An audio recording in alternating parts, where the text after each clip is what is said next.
Excellent, we are live. Welcome to the third part of our D&D mini campaign, the Revenant. Yeah, so if you haven't watched our first two episodes, I suggest you do so. If you don't want to, I'll give you a short introduction of what happened so far. So, our three characters have been once been part of a mercenary company, and their mercenary captain has been promoted by the king to the Count of Old Hill. And a few months later, he showed up with a bunch of other guys at their doorstep, and he murdered them all and killed their families, or had his pet sorcerer, Fendriel the Red, burned their families alive. They came to the Netherworld, did a deal with a weird entity called Verradun, who allowed them to return back to life, well, a certain kind of life, if they to take vengeance upon those who killed them. They already hunted down Korrga Bloodfist, a half-orc brute who had killed them with his own hands, beaten them to death, basically. They took him out and his gang of outlaws, who were hiding, weirdly enough, in a forest for some reason, instead of being at the side of the Count, as they might have expected. But no. In fact, the Count seems to have been hunting this Korrga as well. They murdered a knight in the Count's employment who was also looking for Korrga along the way. And now they are after Fendriel the Red, this sorcerer that burned their families alive. And the third one will be the Count himself. And yeah, that is where we will be starting tonight. Our three Revenants, our three undead characters, are still in the Copper Hills, which are a forested hill range. You will see the map of the area of the barony. I will put a link to that underneath the video, so if you're watching this later on, you can look it up and look up the map of Old Hill and the surrounding countryside yourselves. And yeah, we are jumping straight into the action. Our player characters have killed the whole gang, taken out the whole gang. Some of them have been transferred into some sort of hedgehog creature from all the arrows sticking out of them. But because they are revenants, they are very hard to kill, and they are still up, and now have had a long rest after the fight, and are, as I said, still close to that cave where the gang was hiding, and there's still a whole bunch of bodies lying around. And they are under a little bit of time constraints, because Verradun said they only had 31 nights to fulfill their task. After that, they will be pulled back to the Netherworld. And so far, 4 nights have passed, which means 27 nights remaining. Excellent. So, guys, let me know what you want to do. You are on full hit points. You have regained all your spell slots, those of you who do have spell slots. And you might or might not have taken some loot from the bandits.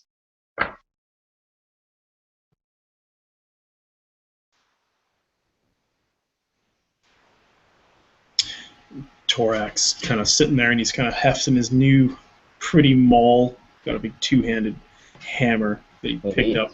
Yes, you took Korrga's mighty maul. Swinging it around and feeling the balance for it. I like this. And then Alex, my character we told me about the properties of this. Would my character know about them? You have, in the meantime, attuned to the item, so yes, you know the properties of this. Okay. So, yeah, I think I would just, give it a try and hurl it through the forest at a nearby tree and just watch the tree explode. Yeah, the maul flies through the air, bam, hits the tree with full force, breaks off a few branches, and then comes flying back into your hand. And as that happens, Ishmael is wrenching a few bolts from one of the felled bodies, and he says to his dwarven companion, "And your new hammer suits you well."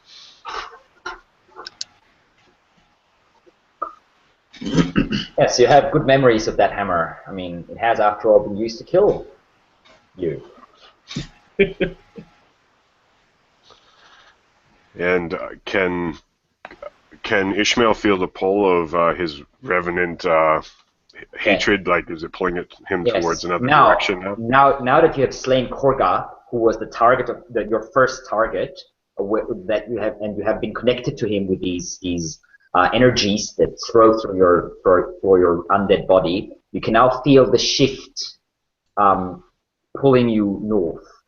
Your next target, Fendriel, is somewhere north. Perhaps Fenriel is somewhere near the Sun Temple or something. I mean, seems appropriate. From what you know from the Sun Temple is that it is a large temple of Pelor with a couple dozen monks and priests there. You haven't been there, but it is quite famous through the lands. I guess we should just start walking and see once we get a little bit closer if we can readjust our aim. All right. So you head out north through the hills, just following the outskirts of the hills for now, staying within the forest. There is hardly any signs of civilization here. You are, after all, quite deep in the forest. And you will be walking for the better part of the day until you reach just about sundown or so. You will reach the edge of the forests. Oh, in fact, actually, no. Let me think about it a moment. No, you attacked in the morning, so you had a long rest. So basically, it's already evening when you set out. So it will be somewhere deep in the night, about maybe 4 o'clock or so in the morning when you reach the edge of the forest. And still, you can feel the pull of the revenants the sense of the hunt pulling you north. You know that to the west of you is the village of Grimwick that you have visited 2 nights ago, where you slaughtered the knight and his soldiers, his bounty hunters, whatever they were that were in his employment. But it is too far away from you to see any lights. It's quite a few hours marching away from you now. So you are, if you look at the map, you would be coming out somewhere like in this area here. If we head that north, does it seem like our hunter's sense is pulling that north as well, or a little bit off to either east or west? It seems to be pulling you pretty much straight north, as from what you can tell.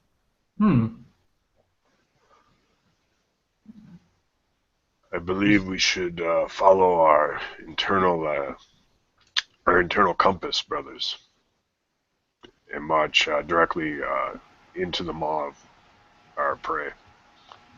Yes, let us go. Just be careful. She burns. Ah, yes, the burner. Indeed, you remember very well Fendriel standing in front of the stables with all your families inside and throwing flames with both hands until the tables burned and the horses screamed and everything fell to ashes. And you very well remember his manic laugh and the tinge, actually more than just a tinge of madness in his eyes. He does enjoy hurting people.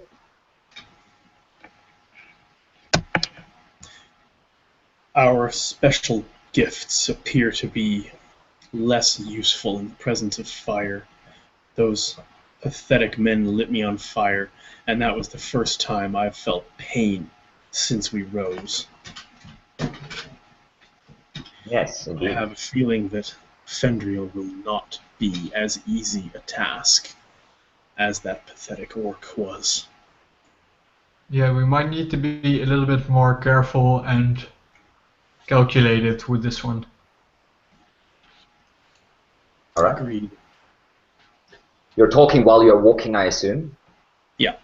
So you are just stretching through the darkness. Here, where you are at the moment, to the north of the Copper Hills, there is no sign of civilization at all.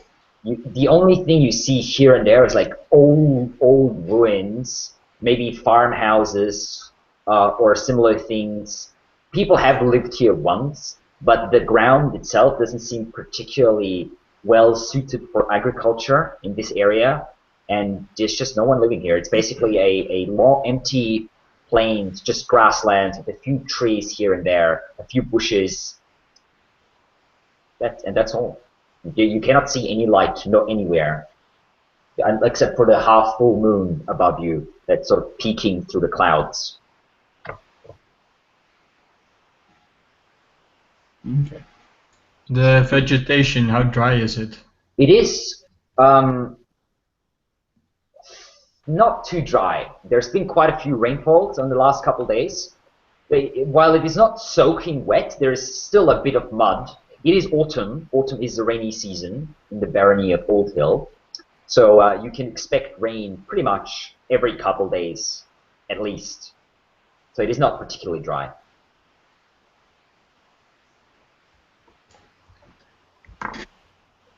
You walk for most of the night, and in fact, when the morning dawns, you can see that there are quite a few thick clouds in the sky, and it seems like rain is only a few hours off. And you feel, after a few more hours walk, you feel the pull of the Revenant, this weariness that hits you every 24 hours or so, come over you, and you have to basically rest for about 4 hours, just sitting in the field, out in the open, and waiting for the necromantic energies to surge through your body, re-knit the muscles that have been started to break apart, and rejuvenate your energy and your strength.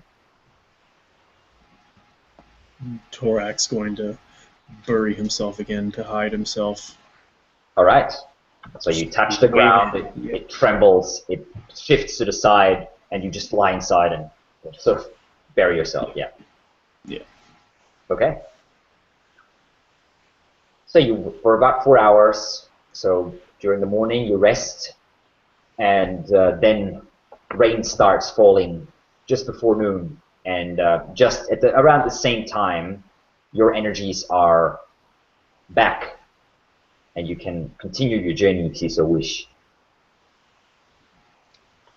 See, as the rain starts to fall, Ishmael would rise to his feet and be ready to continue onward to where his revenant urgings are pulling him. Okay. Yeah. You walk for the whole day without anything changing. The rain robs you of the sight onto anything that's further than maybe 100 feet away or so, and the only thing you can see is a bush and a tree here and there. Twice, or maybe 2 or 3 times, you come past old, long forgotten, long abandoned farmhouses, but no one's lived here for a long time. And just as we're traveling along, Ishmael will remark to his companions, "Would not it be a blessing if this rain persisted while we encountered the burner?" Yes. Perhaps we can make our own rain. Somehow. Torak would look over at Krister and just kind of, "Your magic, can you," and kind of wave around, "do this? I've seen you put out fire, make water move. How can you aid us?" You see Krister starting to look through his book and see if he has anything that could possibly be of help. Yes, your book of shadows basically materializes in your hands. This black tome, slightly smoking. The rain does not seem to affect it at all. Even though the rain hits the pages, it is just rejected. The pages do not get wet. It seems that my expertise lies in limiting fire, not preventing it. So I guess we have to find another way to prevent ourselves from burning too quickly.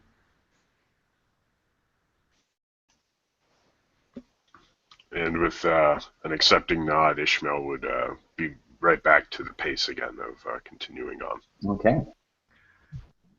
You walk for the rest of the day, you walk for the whole night, still continuing north. And as morning comes, the weariness overtakes you again.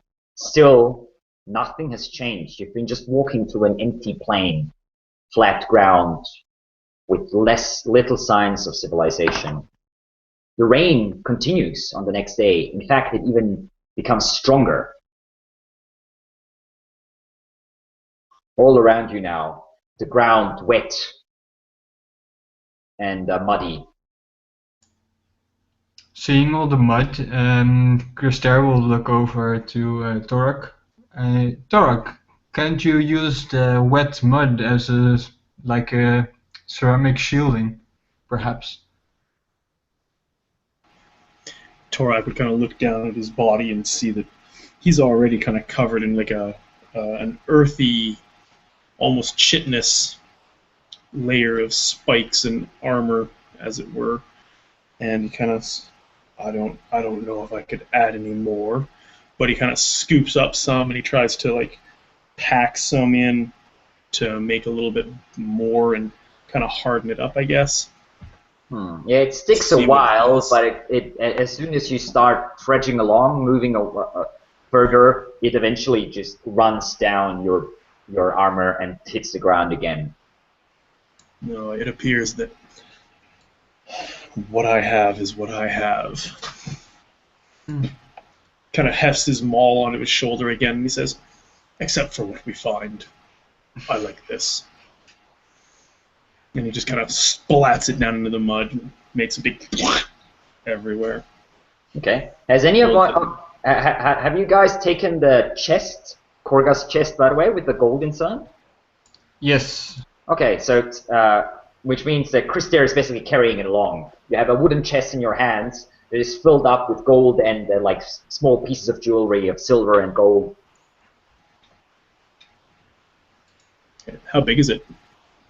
It's about this size. So it's a sizable chest. It's not a massive, like, traveling chest, but it's a sizable chest. Okay. Definitely have to carry it. Like, yeah. 2 hands. You basically need 2 hands for it. Okay. But yeah, Krister is strong enough to carry it without, like, being slowed by it. It's not that heavy. I mean, it is heavy-ish, but because you don't really get exhausted as such, you don't really care much. Okay, it's not that much of a penalty, basically. Yeah. Yeah, exactly. If you were a living being, you would probably be pretty exhausted after a few hours of carrying this. But the necromantic energies surging through your body just keep you going without you feeling any exhaustion as such, except for a few hours every day that the energy needs to recollect itself. Okay, you walk and walk and walk, and slowly in the distance, silhouetted only because of the heavy rainfalls, you can see the Owl Peaks, this hill range with a few higher mountain-like mountains that can be found to the very north of the barony of Old Hill, but they are still quite a bit off. And you only start seeing them as night is nearly falling. But you figure, it seems that your hunting sense, it seems to be leading you straight to Old Hill, the capital.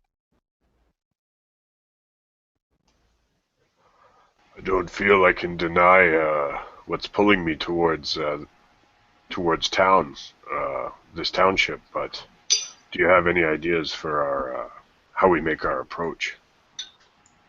You remember, Old Hill is a city of about 3,000 people, and it is surrounded by an old but quite sturdy stone wall. You've probably all been there maybe once or twice, so you sort of have an idea of what it looks like. You don't know it in any detail, but you know that there's like a wall, then another small wall surrounding sort of the inner area, what's called High Town, where all the fancy people live, and then there's a small keep, the count's seat, in the middle of High Town. Would my earth powers work on a stone wall at all? No. No. Okay. All right. Well, Torak's just gonna kind of look at the spikes and stuff on his arms and stuff and be like, I'm pretty sure I can climb a wall with these. But I don't know how we're gonna get you two in. Oh, I might be able Ishmael? to scale the wall. Yeah. Krister, do you think you could trick your way in? Looked somewhat worried when physical exercise is mentioned. I don't think I'm that good of a climber. I might need some help. And then looking back to Krister, seeing the treasure chest, and then right back to Krister's eyes, Ishmael would say, well, it looks like we do have bribery as an option. Indeed. Indeed we do. Yeah, you do have about, let me see, you have about 240 gold inside the chest, and then the jewelry that's inside it is probably worth another 300 gold or so. Mm-hmm. Yeah, it's a substantial amount. We could get something done with this. But I What fear... time of day are we at right now? Alex? Sorry, what was that? What time of day are we at? It is now just getting dark, so it is evening. So we would probably just rest up and get to Old Hill somewhere around the afternoon tomorrow? From what you know of the area, you figure that you need probably another about 10 hours of walking or so to get to Old Hill.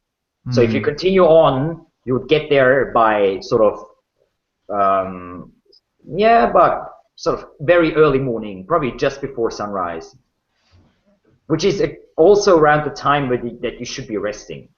That's usually when you could rest earlier, obviously, and then sort of switch the time. It's not always every 24 hours as such, so you can sort of shift that time you're resting around a little bit. I guess it would be smart to proceed a little bit further, and then after let's say about 6 hours, we rest up. Yeah, that is about the time. After about 6 hours, you would just be reaching the outskirts of the plantations and the fields and the small villages that surround the city. And this seems perfect. Should be some places for us to hide during our rest. Okay. So you continue walking for now? Yes. All right. Yeah, you walk for another 5 or 6 hours, just after midnight, basically. You stop.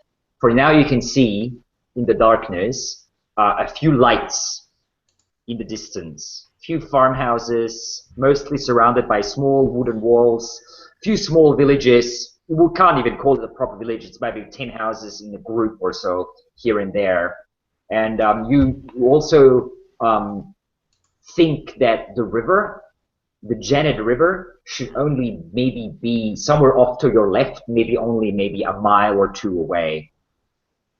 Maybe a bit more, maybe a couple miles. You can't see it from where you are at the moment. Would I happen to know, like I see on the map, the river goes pretty much to Old Hill. Does it go past the wall? No, it is actually right. It is actually right in front of the wall. There is a part of Old Hill, the sort of poorer part, called Riverside, which is on the west of the city. That is basically pressed against the wall, and then on the other side of the wall, there's a small beach and like a small harbor area, and that's straight where the river is. The river is only about maybe, I don't know, 150 feet or so from the walls, but it is not going through town itself, through the city walls itself. Okay. And as we're seeing little bits of the outlying sort of agrarian civilization coming up the fields and stuff, Ishmael will pipe out, just thinking about it, I don't think there is any bribe in the world would get 3 walking corpses through any gate, but we may need some sort of ruse or like a wagon or something for myself and Torak to hide in. Krister, I've seen you change your face a number of times, though. You see Krister, while you're discussing this, change into several shapes of people we've encountered during our trip, and he'll end up taking the shape of, I guess, one of the thugs we encountered last. You mean Korrga's thugs? Yes. All right. I think I'll go back to Simon. Simon. Good old Yes. Simon. All right. Sure. And I'll see if I can get us some ride. And I'll wander off to any of the nearby farms after resting up and Okay, see so- if I can acquire some form of transportation. So once your rest is over, it would be about 4 o'clock in the morning, which means the farmers are still asleep. Alright. You can obviously you can wake one if you want to, but it would still be dark and it is still raining. I guess we can wait a little, that's fine. Okay. So you wait for sunrise, basically. Yep. Okay. So we all finish our rest around 4 a.m. though? Exactly. So the next time we'll need to rest is pretty much around between midnight and 2 a.m. You will have to start your next rest, basically. Well, so Ishmael will say, well, if we need a wagon or a cart, we could just go get one. And Torak could probably just drag one off. So, no need to wait for the farmer. But are you also going to drag the carriage into town then? well, we're not going to have a horse anywhere near us. They're going to freak out. Yes, you do remember what happens when animals come close to you. That's true. Maybe we can find some poor people to drag our carriage. Let's rent some people. We go to the local what's it called? I don't know, slave market. No, what do you have in America where there's all these day laborers that wait outside? Home Depot. Oh yeah. Okay. Yeah, I don't know what the specific term for that is either, but I know what you mean. Yeah. Yeah, the home improvement center or whatever. Yeah. And we just scrounge up some day laborers from around the agricultural areas around Old Hill, and we'll just rent those guys to basically pull the carriage. Sure, you can certainly give it a try if you want to. Most definitely. Well, we did not yet Tell actually them on find a course. carriage, right? No, Tell we them can. horses You guys run. can do that. I'll find some people to drag it. Okay, so what would you like to do as the sun as morning slowly starting to approach? I guess I'll go and find some day laborers, and I guess the other two can find a cart or a carriage or something to pull. No, I object. I don't want to hang around with more humans or day laborers, as you call them. Well, it can be any race, right? And not just humans. But yeah. Krister, could you bribe your way in the gate by yourself and meet us inside the city? I guess I can always try. It shouldn't be that difficult. I mean, I at least look the part. Yeah. Excellent. So Ishmael and I can climb the walls and get through that way.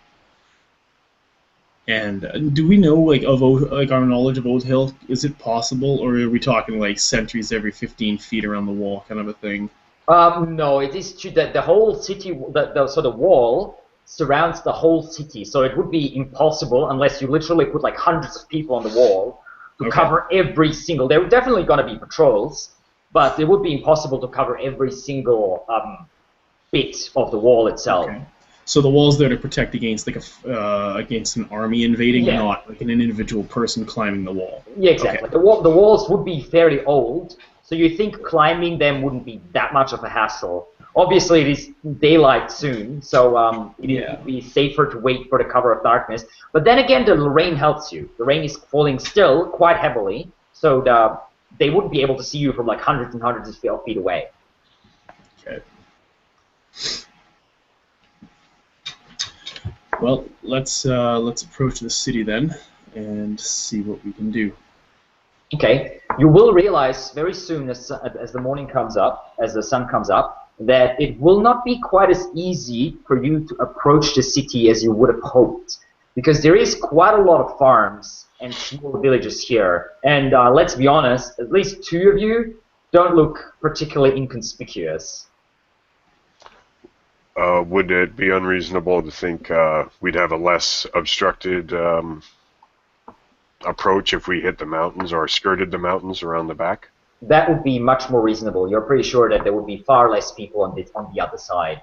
As you can see on the map, the sort of southern area of Old Hill, the areas just south of Old Hill, there's a lot of little farmland here, but to the north, the Owl Peaks are actually quite barren. There's not too many people living there. There's a few small mines and such from what you've heard, but there will be far less people living on that side of the city. Well, If we start skirting around the city, do we notice our hunter's instinct refocusing a little bit? Do you want to skirt all around the whole farmland area? Because that will cost you at least about 6 hours or so. I think so. Okay. Yeah. Okay. Yeah. Ishmael would also mention, though, that to Krister being on the far side of on the less traveled side of Old Hill, it would probably be a better place to land the bribe as well. Less traffic. Yeah, more time to negotiate a fair deal, so to say. Yeah, it seems legit. I guess we'll just scurry around the city, trying to keep our hunter's instinct a little bit focused to see if we move around the city, if it keeps pointing at the city or further north. Okay. As you skirt around, staying on the outskirts, like trusting in the rain to protect you from sight, to hide you from sight, you do realize, yes, your hunter's instinct is moving, and as you skirt around, it seems to be pointing straight at the city still. So it seems like your quarry is definitely in Old Hill somewhere. Excellent. You spend about 6 hours or so getting to about sort of northeast of Old Hill, and you just stay in the outskirts of the hills.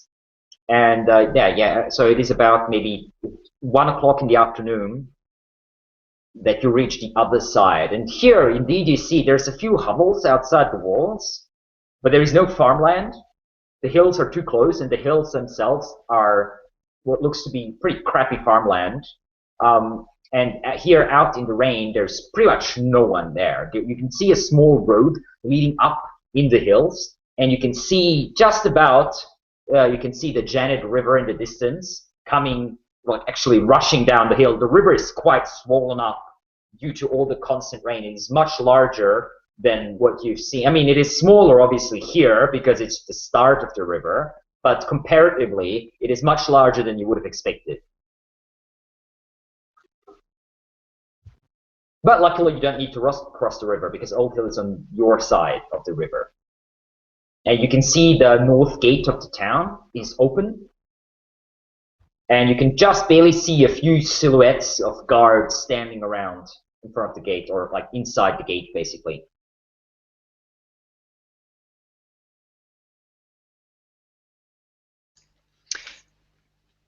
So what kind of security do we see on this side in regards to... It's hard to make out through the rain, but you basically see maybe about 4 or 5 guards standing there. There is pretty much no one. I mean, you sort of stand there for about 10 minutes watching the gate, and you don't see anyone coming in or out. So this area, this side of the city definitely sees far less traffic than the south side. From what you recall, Old Hill has 3 gates. The western gate, facing the river, leading out into the harbor. The southern gate, which is the largest gate, sort of facing the farmland, and also the road that leads along the river down to Barnsley and Everton and such. And the northern gate, which you stand, where you stand right now, which is a smaller gate. Still large enough for carts and such to pass through. I guess I'll start approaching the guards. Looking at my 2 compatriots, I'll see you on the inside, I guess? I think so. And we, Do we know Ishmael where we're would... going to meet? Do you guys need any distractions or? I don't think so. We can climb up the wall. Okay. So Krister, you just head straight for the gate, basically. Yeah. Well, actually, probably walk onto the road first, and then follow the road to the gate. Yeah, let's not look zombie-esque just yet. Yeah. And what kind of? So you're still Simon? Yes, I'm still Simon. I'm carrying the chest, and basically I'll try and get into the city under the guise that I need to see the Baron. No. The Count. The Count. Sorry, yeah. Yes. I need to see the Count because I have some rewards to share with him. Okay. From his good friend Korrga. So the two of you, Torak and Ishmael, you're just watching Krister from behind and waiting for him to get inside the city, or would you like to act at the same time? I think for now, Ishmael would like to just keep him in sight, and in case out of nowhere they swarm him while he's in sight, but just as a backup. But let him get off on his own first. Okay. Landmarks. You don't remember any super specific landmarks. I mean, you could just say we'll move. So we'll sort of meet. I don't know, 200 feet up the wall or something like that way from the gate. Okay. You don't remember any specific landmarks. I mean, there's been a couple taverns and such, but and temples that you sort of remember. But I'm not sure if you want to meet close to a tavern or a temple in broad daylight. Yeah.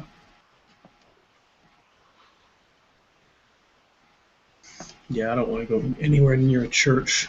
You guys are so afraid. Holy man. We are the living dead. What do we have to be afraid of? Okay, so with these words, Krister heads off into the rain. And you can see him now as Simon approaching the guards. The guards are sort of huddling inside the gates, protected by the wall from the rain, and they look a bit smug at you, who are, after all, quite wet, coming in from the outside. And the two of them, looking pretty lazy, they don't look particularly sharp, stand up, stretch, and step into your way. One of them gives you a nod and says, "Good day, stranger. What brings you to Old Hill?" I have business with the Count. Business with the Count? Yes. Who are you then?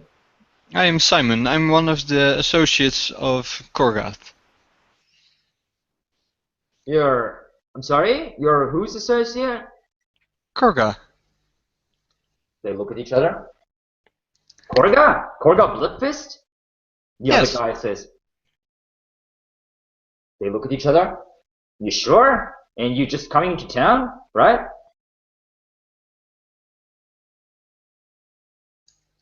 I have nothing to be afraid of. Oh, I'm here to pay my dues. Right.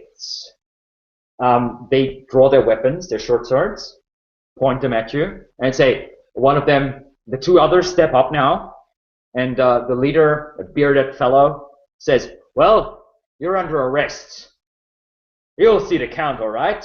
But first we'll take you to the dungeon." And they start circling around you, all the four of them.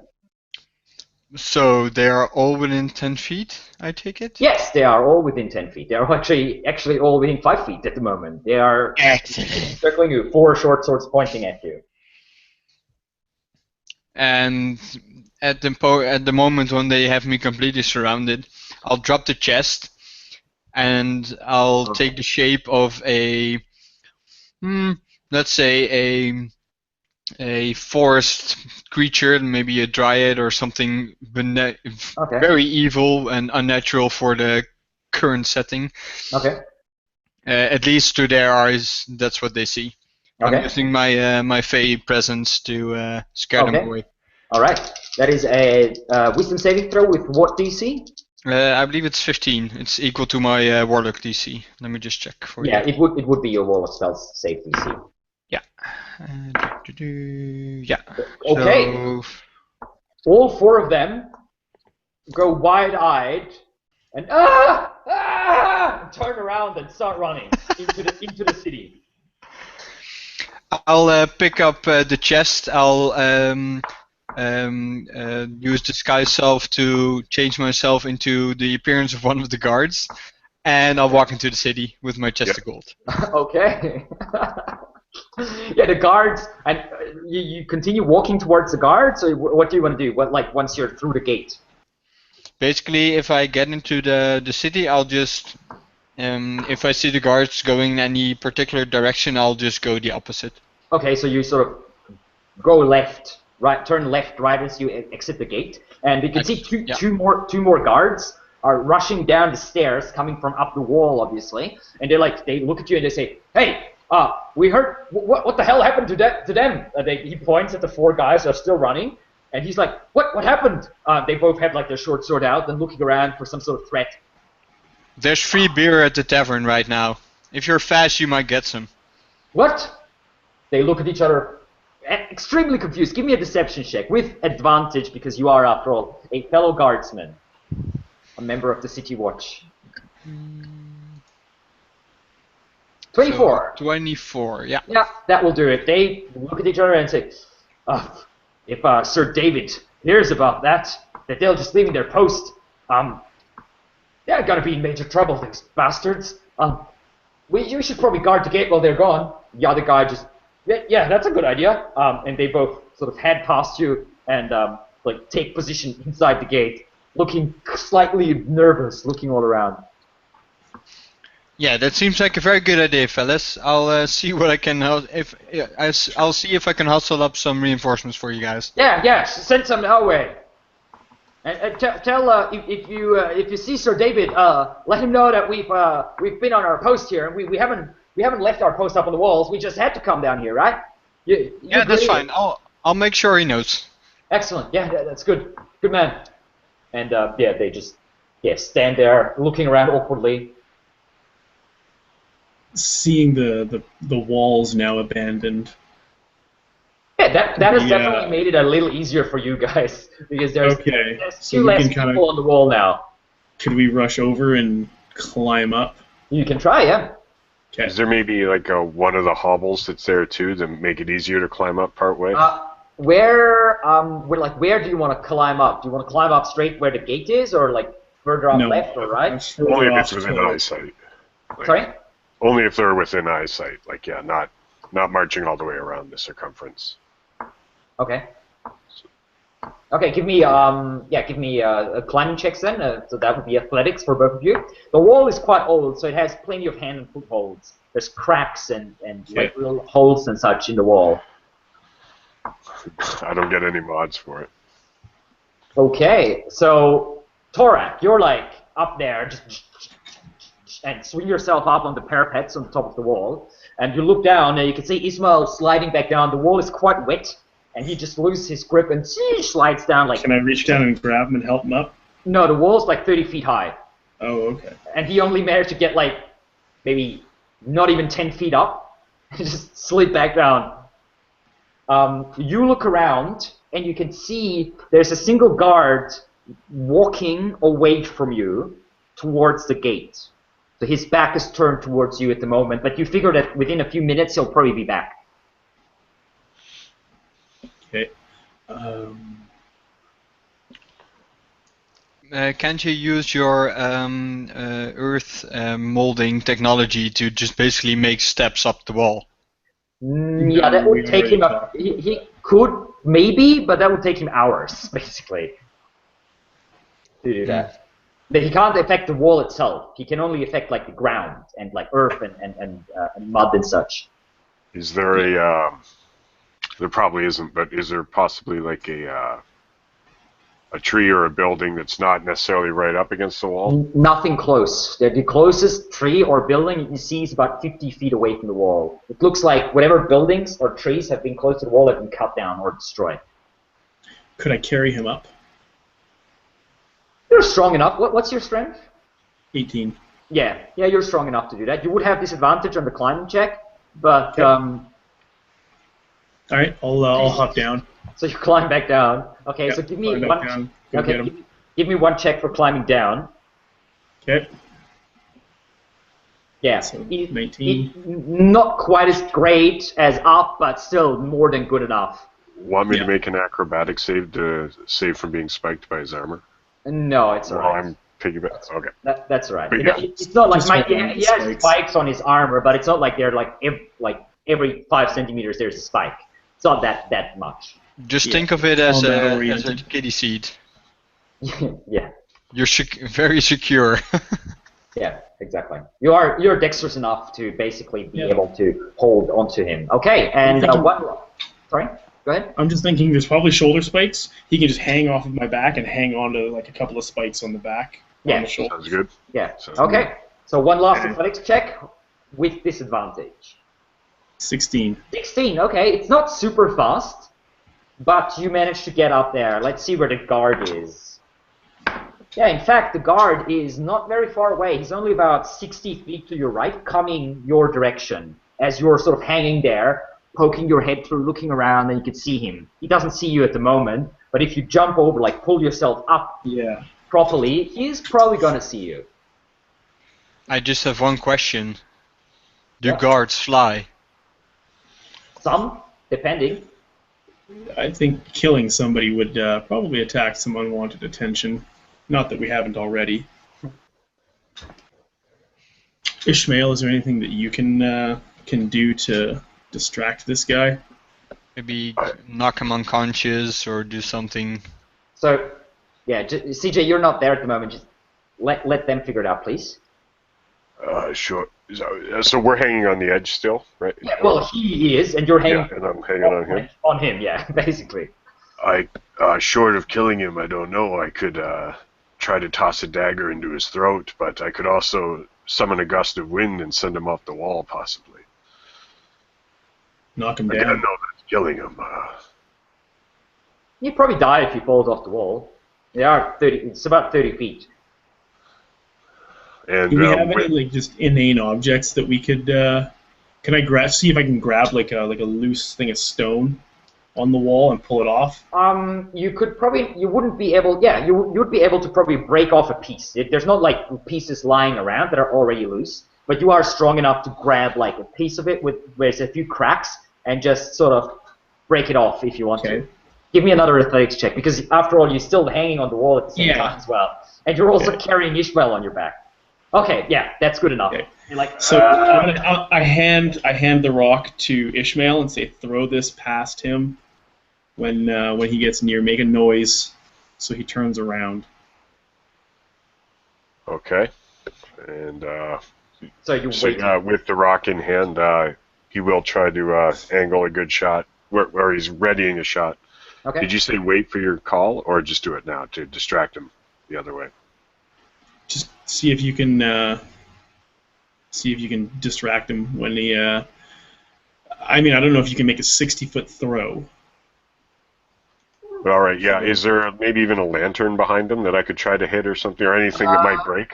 There are a few lanterns hanging, yes, but they're obviously not lit at the moment. But yeah, you could try that. I mean, you are pretty good at range attacks.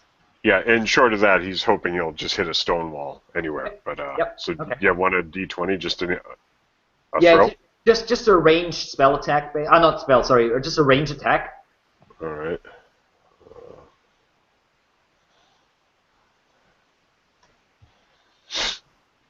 Okay, so you don't hit the lantern, but you hit the wall behind the guard. He looks around and turns around, looking. As he turns around, I'm gonna heave up over the wall and try and jump over and hop down. Okay. So you are now on the wall. The guard's still turned with his back to you. He's about 30 feet to your right. Looking around, you can see a stairway leading down about 20 feet to your left. What's down just straight off the wall if we just jump? Yeah. It is cobblestones. cobblestones. Yes. Probably quite a loud crash. A road. Possibly, yes. And also a bit of pain. Although you don't really feel pain, so. Yeah. I'll try to make a run for the stairway, I guess, because I am pretty fast. So. Okay. Give me a stealth check.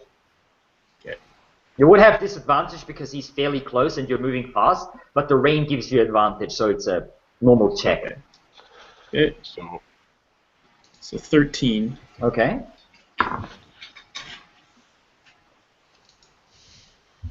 So Ishmael would be following close in step. Oh, shit. Yeah.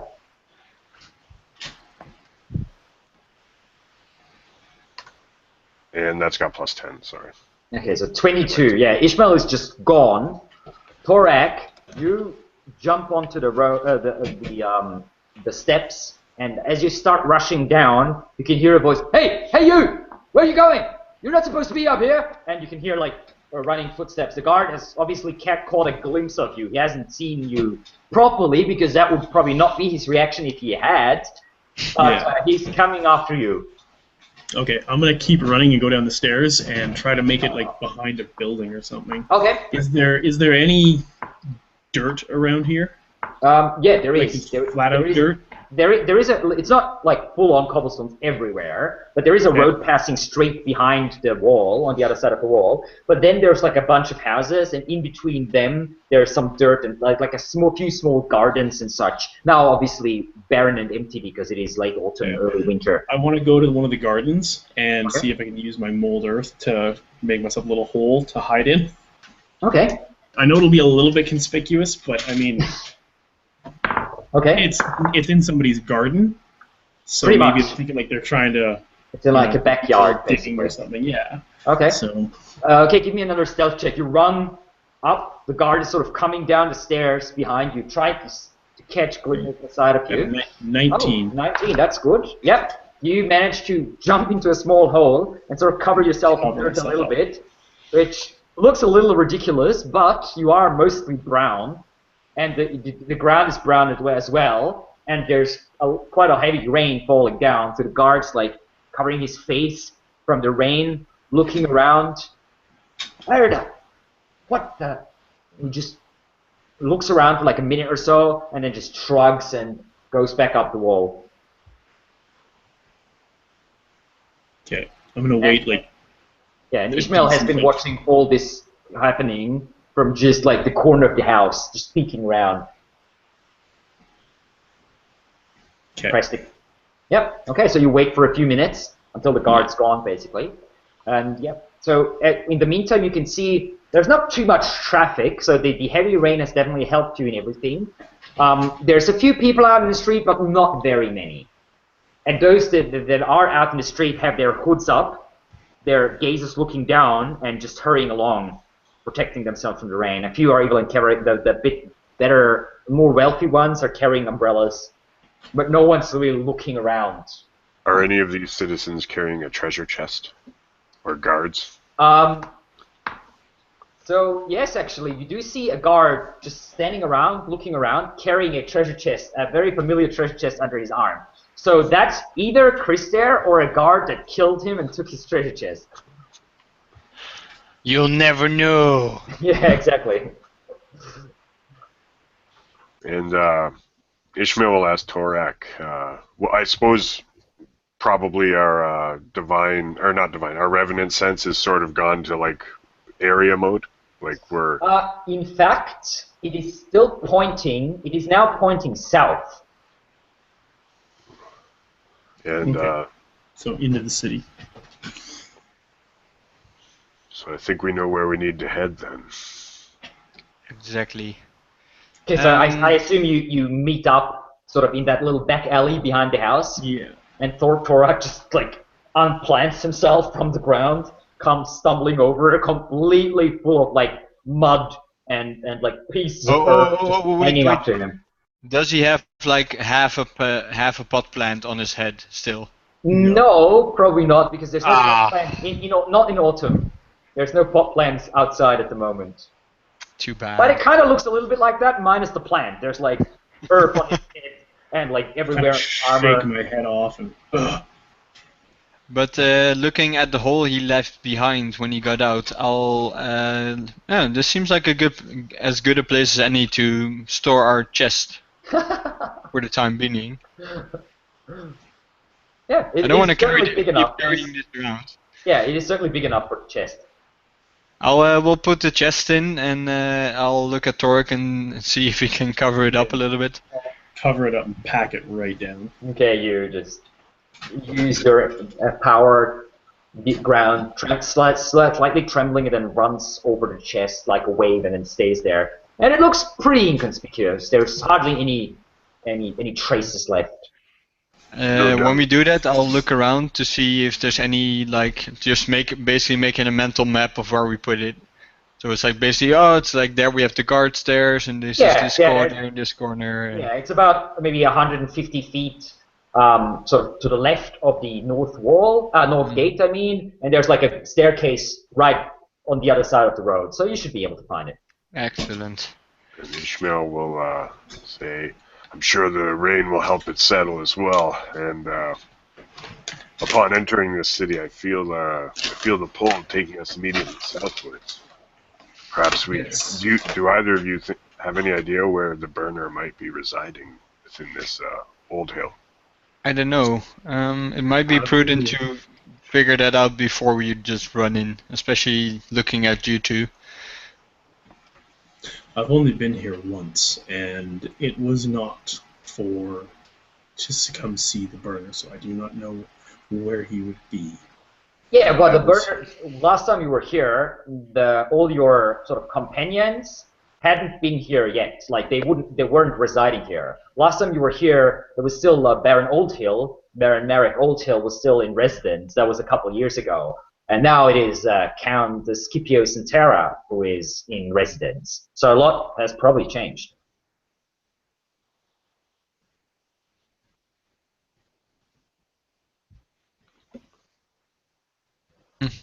I guess I can ask around and see if anyone knows the burner. Have you seen the burner, man? I think it would be most prudent to head where our revenant abilities guide us. Yeah, but I don't know how big the city is. I mean, if we get close, it can still be quite a large area we need to explore before we actually find it. The city is pretty big. There's about 3,000 people or so living here. So it seems to be large enough to not like trigger the immediate area effect of your revenant senses. I guess we can try and triangulate our hunter sense. If you knew what that was, you could, but your characters are not into geometry and maths, I'm afraid. Yeah. Have you seen my warlock book? Bruh. Right. I'd like to try and find a place to hide during the day. I don't really want to move around a lot. Yeah, it's about 4 hours before sundown. I got lucky with that guard, but that won't happen again. Maybe you can create basically an underground lair for yourself and Ishmael. Like an underground safe room. That wouldn't work very well. I mean, you can sort of shape earth and mud, but it doesn't stay in that shape for forever. Like if you were to try to make a full-on cave, it will probably collapse eventually. We can just put some barrels in there and just stud the place, basically. I was thinking more like an abandoned warehouse somewhere, or an abandoned house somewhere. Well, the longer we walk around, the more chance we have of being sighted. And I don't know how long this rain will persist. It doesn't show any signs of stopping within the next hour or two, at least. Okay, well that will at least help cover you up.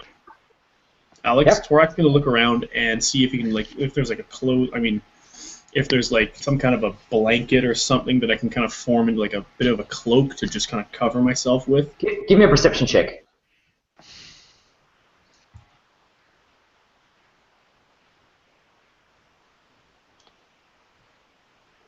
Okay, so 19.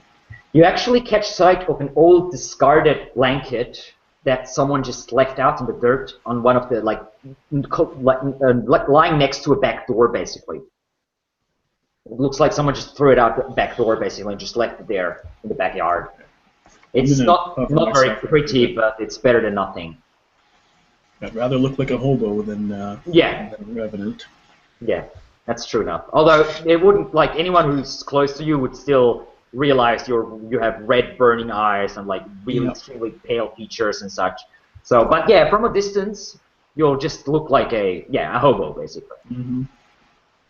Down at the end of the alley, turned, they're not going to be like, that's an undead creature. That's true, yes.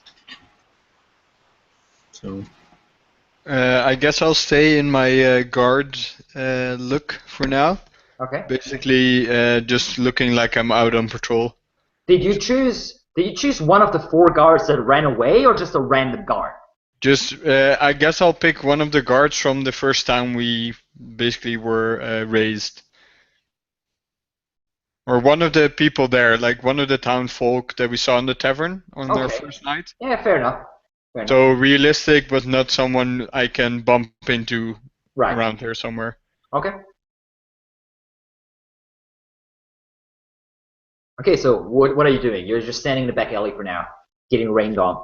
I guess I'm gonna start patrolling the city and see what I can find out, using our hunter sense to basically try and find out what the general area of the city is where we possibly can find Fendriel.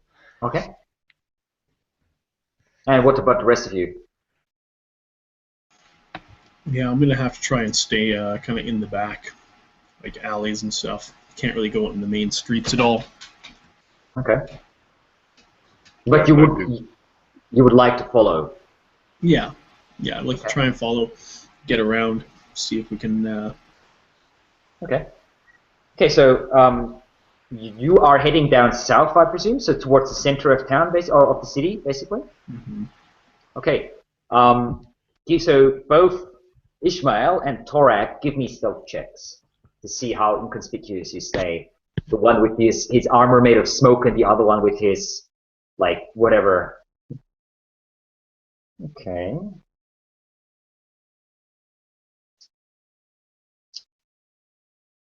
Okay, so you've only walked for maybe about 100 feet or so. As Torak, you're just walking down an alley. One of the back doors opens, and 2 men and a woman come out. And they basically run straight into you, more or less. They look at you, you look at them, and you can see their faces going, ah! Ah! Ah! Ah! And they run down the alley away from you. Okay. As soon as they start taking steps away from me, I'm gonna have to cut them down. 2 men and a woman, you said? Yes, 2 men and a woman. Okay. So. Okay. So you're attacking them. You run after them. You bash them. Yeah. Okay. I'll do a throw with the hammer. Okay. So. They're just civilians, so they just have an armor class of 10, basically. So yeah, I'll toss a dagger at the lady. Okay. Classy. So. Oh. So I got. All right. Frickin' hell. So the maul of throwing. Day of ones. The maul of throwing hits the wall next to one of the guys, and just comes back into your hand, and he just continues running faster. Ishmael, you hit the lady in the back. And I think I have advantage because she didn't actually, but it doesn't matter. I didn't get it. She's pretty dead. I'm pretty sure. Okay. So she has like 6 hit points. So yeah. Can I run after them? The dagger hits her in the back of the neck. It falls, and the other 2 just keep running. And one of them says, "No, Katrina!" And they just keep running, not stopping for their dead companion. Okay, Torak, you're running after them. Give me a athletics check to see how fast you are, if you're quick enough to catch up to them. Actually, that would be more acrobatics, because it's a short spurt, not so much a long... Yeah, Krister, you're not around at the moment. You're like, because you're not walking the back alleys. This is in the back alley. Okay, 19. 19, nice. You do manage to catch up to them just before they run out onto the main street. Krister, you'll be about 100 feet away or so you hear screams, you look around, and you sort of start heading into that direction, but you're not there yet. Anyway, Thorak, you reach up to both of them just as they are about to exit the back alley and run into like one of the main thoroughfares. Okay, I'm going to grab onto them both and kind of hurl them back into the alley. Okay. And I'll launch a crossbow bolt at one of them. Okay. Give me a grappling checks for both of them. Okay. Maybe you might roll another natural one, eh? The 19 and 18. Okay, you grab both of them, pull them back, and at the same time a crossbow bolt comes streaking through. That's a hit. And with sneak attack, so yeah, you just hit the guy in the side of the head, and he collapses, crossbow bolt sticking out of the side of his head. You can see, however, that a few people that were on the main thoroughfare have stopped and are looking at you. And they can clearly see that the figure is dragging back two others, and one of them all of a sudden has a crossbow bolt in his head. So they're like, ah, what? Do you see that? Ah, get the guards, get the guards! And they just run away in all directions, like 5 or 6 of them. Okay, the other guy is obviously struggling to escape. Not that he can do much. That's 11 athletics. Okay. So, Thorak, give me another athletics check. Okay. Since they're grappled by me, I got a 10. Okay, he actually managed to break free somehow. And yeah, just starts running. And you can do an attack of opportunity against him because he is just running away. I will hit him with an attack of opportunity. Okay. Ishmael will just collect his dagger from the shoulder blades of the felled woman. So, 25. Okay. Yeah, so the maul flies through the air. Oh no, actually, you punch him with the maul and just break his spine as he's running away, hit him straight in the back. And he falls face down into the dirt of the back alley. And that is actually the very moment that Krister now enters the back alley from the front. Just looking around, and you can see the 3 dead people there. Okay. What did you guys do now? Really, is it that difficult to just walk around in the rain? Come on. Yes. There's people everywhere here. I start dragging the woman towards a rain barrel somewhere and just dumping her in. Okay. So there's water everywhere now because there's probably already full because of the rain. There's water everywhere anyway. Okay. The back alleys are just like mud and large puddles. Can I bury the bodies? You sink in like at least like 10 or maybe 8 to 10 inches when you walk. Yeah, you can certainly try burying the bodies. Okay. Like to try and clear away a space and. Yeah. So just somewhere in the back alley, or in some specific? Are you looking for a specific place? In the most muddy area. Okay. Which Yeah, is probably the place around people- the rain barrel. Okay. Because now all the Place water from the people rain avoid. barrel is on the ground. Yeah. Okay. Yeah, so you concentrate and the ground just swallows both bodies. It's quite handy to have that little spell. Mm-hmm. And Okay. then run back into the alley and try and get like some. I'm assuming the alley isn't a dead end. No, we got no, in here it is somehow. it is one of the back So, alleys. It's just running around the backyards and such. Run down the other end of the back alley and get into somewhere else. Okay. Are the 3 of you the 2 of you following? No, I'll walk back out to the street. Okay. You Yeah, can Ishmael They will looking follow. very alarmed. Okay, you can see a contingent of 5 guardsmen coming your way, running. 2 of them crossbows out, the other 3 drawn short swords drawn. They're looking around and you! Did you see anything? What's going on Yeah, here? We heard they of went that way. citizens. I'll point into the opposite direction they went. Deception check with advantage. Excellent.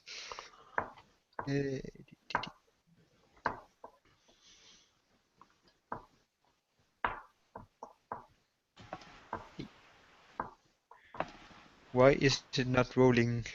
Maybe you're lagging slightly. Just give it a moment. Oh. I was going to say, yeah, Ishmael will follow along with Torak. Okay, so Torak and Ishmael, you just retreat into the back alley and try to lose yourselves, basically, somewhere in the back, moving away a bit.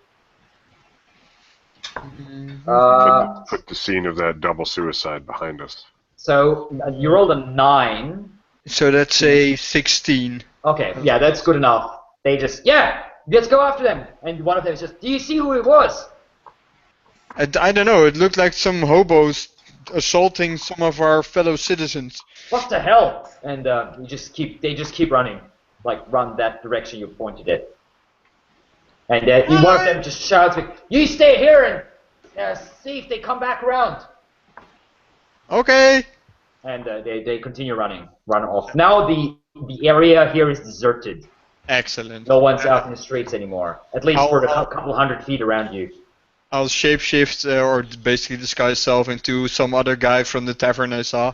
Okay. So as not to draw too much unwanted attention to myself. What kind of person? Just like a sort of middle class citizen, or like a poorer person, or no, but basically like an affluent farmer, basically. So wealthy but not parch. Okay. Yeah, I see. So or maybe yeah, that's fine. It works. So like sort of middle class citizen, basically. Exactly. Yeah. Oh, okay. Okay, and then you go find the other two, I presume? Nope, I'm going to go into town and see if I can find our little target. Okay, so I'm assuming all of you, actually, at least, so Krister, you moved down south. Ishmael and Torak, what would you like to do? Well, I think Torak wanted a place to rest. Yeah, I wanted to try and find some place where we can kind of hide. Yeah, sure. Give me a perception check, so both of you.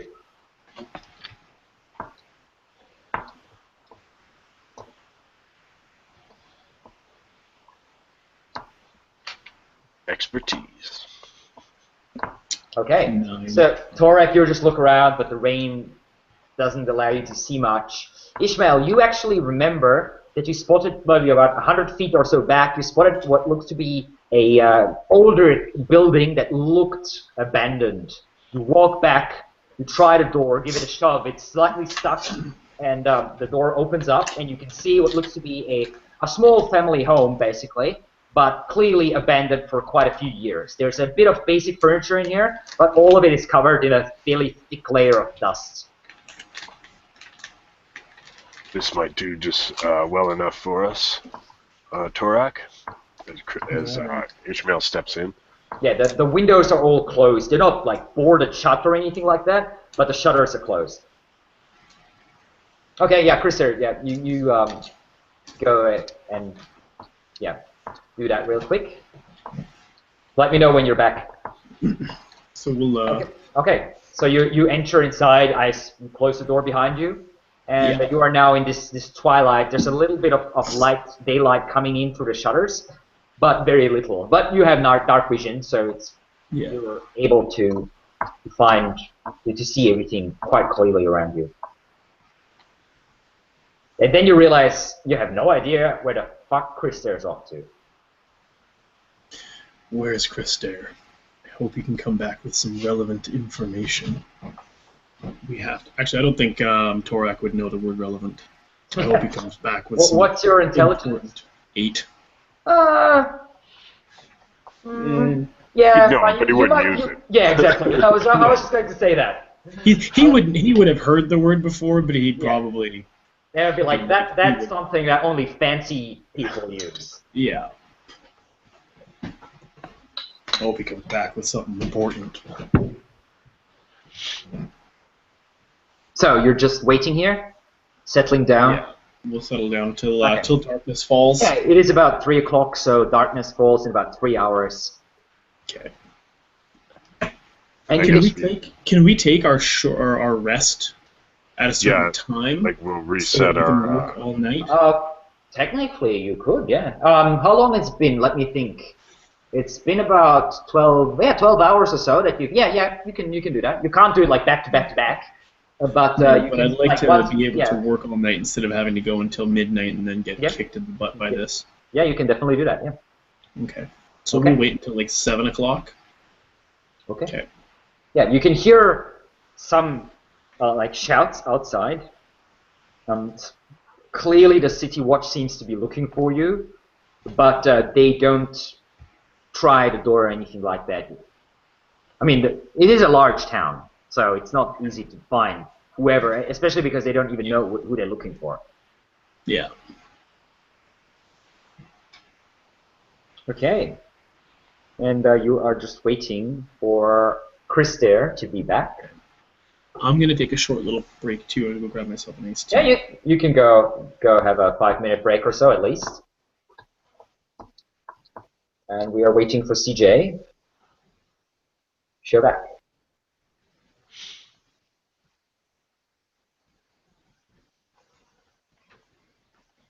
And you had mentioned the Revenant pull towards our prey. It's now gone to. It's no longer pointing directly south. It's in the. It's in the like target acquired mode. You haven't really moved very far. You've only moved maybe, I don't know, like 100 yards or so from the wall. Because Thorek rolled a 1, you ran into these people pretty much like nearly immediately. So yeah, you haven't been, so it's still pointing sort of south-ish. So you can figure out that your target is not in the north part of the city. So that's at least the least thing you can, but that's the one of the things you can figure out anyway. You might be in the center of town, in what's called High Town, where the fancy people are. You might be somewhere in the south or the west, basically.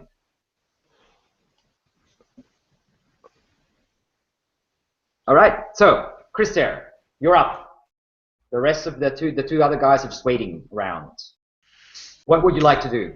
I'd like to find a tavern or some place where people would gather that isn't a church. Okay, where, like, in which part of town? Like, right up in the north, where you are at the moment?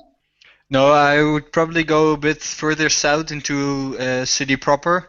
Okay. Like, basically, maybe if I know the general direction to the trade district or something along those lines. So what you remember about Old Hill is there's basically 3 quarters of town, like 3 parts of town. You have the riverside, which is sort of the slightly poorer, like it's not a slum or anything like that, but it's slightly poorer. That's sort of the west and the very south of town. Then you have what's called High Town, which is the center of town, which is basically surrounded by another small wall. That's where all the fancy people are, all the rich tradesmen and all the like merchants and such. And then the rest of town is just called the market quarter. So where you are at the moment is the market quarter. That's sort of the medium class area. Okay. Well, in that case, I'm probably looking like I belong here, so I'll just find some local pub or tavern around here then. Okay. Sure. Yep. You look around, and very soon you find a tavern, maybe about 200 feet or so away. The tavern here has a sign with a white goose on top of it, like painted on it. And it's now about 3 o'clock in the afternoon.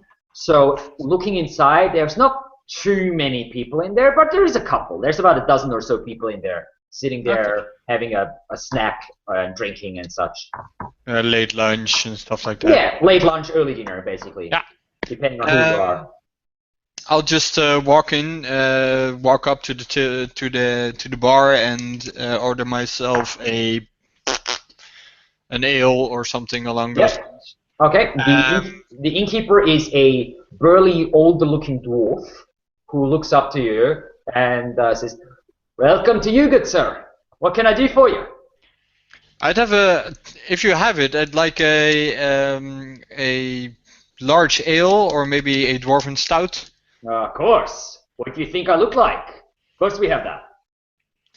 And I just assume you pocketed a bit of change from the chest before you buried it? Exactly. I have about 20 gold on me at the moment at this point. Okay. Yeah. So he puts it down and says, "Would you like a meal as well, or is that all?" What are you serving? We just have some sausages, some cheese, and some bread and such. I'll take one of those. Yeah. All right, that will be 2 silver then for the whole thing. I'll give him a gold and say just give me change for 5 silver. That's fine. All right, he gives you a look. Thank you. That's very generous of you. And he gives you 5 silver back. Is there anything else I can do for you? Well, I'm actually trying to locate someone. I don't know if he is in town at the moment. All right. Are you Maybe I know the person. Are you familiar with a sorcerer that is very well known for burning and using fire magics? I don't know any sorcerers. No. Not really. Does the name Fendriel ring a bell, perhaps? Thinks for a moment. No, don't think so. Can't say I've heard it. That's supposed to be that sorcerer. I mean, I don't hang out with magic-y types. They give me the willies. Yeah, that's fair enough. But I haven't heard of him. Do you perhaps know of anyone in town that could help me locate him? A sorcerer? Not that I know. I mean, yes, you could ask some of the countsmen if the sorcerer, maybe he's working for him, but if he is, he's not in a very high position. I know all the people that are like all up and mighty. Some of them even sometimes drop by here. Sir David Olden, who leads the City Watch, he's I would call him a regular, but he drops by every couple days. I have some of the best beer in town, obviously. Have you seen him lately? When was the last time he was here? Well, I think like maybe 2 days ago or so. Or yesterday. Yeah, 2 days ago, I believe. He came in with a few of his men in the evening to drink. Do you know where I can find him during his work? Of course, he's at the headquarters of the City Watch. That's Okay. a little south. Just you'll come to a gate that leads to Hightown. You'll see maybe 15-foot high wall surrounding the whole fancy district where all the rich people are. And the City Watch headquarters is right outside, just at the northern gate of it. You'll see it's a big building with the banner of Old Town, like this silver tower hanging out the front, and a bunch of city guards hanging out. Sounds like it should be hard to miss. Yeah, it's not far. It's you only walk maybe about 5 minutes to get there. Just keep heading south. Excellent. I'll finish my drink and my food, and I'll thank my good man, and I'll head out. All right. So the food and the drink tastes like nothing. It's like it tastes like as if you're eating ashes, basically. Yeah, it's more of a inconspicuous. Yeah, I know. Inconspicuous, yes. Yes, that. Yeah. So yeah, I'll take my leave, and I'll see if I can head up to the main guardhouse or the headquarters. Sorry. Yeah. You find it very soon. It is right at the edge of what's called Hightown, right outside that little extra wall. You can see the keep from here, and as you're approaching, you can sense that your sense of the hunter, that the sense that tells you where your next prey is, shifts, and you can sense it is sort of close by. It is so you're pretty sure wherever Fendriel is, he's not in the north side part of town. He's basically in the wealthy part, or at least close to it. You're not sure because you don't know what exactly the range of the whole thing is. But you'd say could be. So he's basically either in the south side somewhere or in the center. You can sort of say for sure that he's not up north in any of the northern parts of town. Okay. I'll see if I can get into the headquarters proper. Okay. If I'm stopped at the gatehouse, I'll just say I'm here to see the captain. Okay. So a pretty young city watchman, dressed in like a chain shirt and like the uniform of the city watchman with the great tower of Old Hill on his chest. They have these black uniforms with the great tower on his chest. Stops you and says, "Good day, sir. Can I help you?" Yes, I'm here to report some disturbances at the northern gate. It seems that Yes, there's a lot of things going on there. All right. We've heard something was going on. Do you have further information? Perhaps. I don't know if you're the right person to tell it to, though. No, you should talk to one of the captains.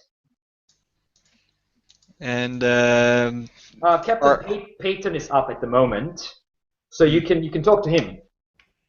that's fine. All right. I'll enter the. Yeah. He points you at the first. He basically tells you take the first door to your left as you enter. Okay.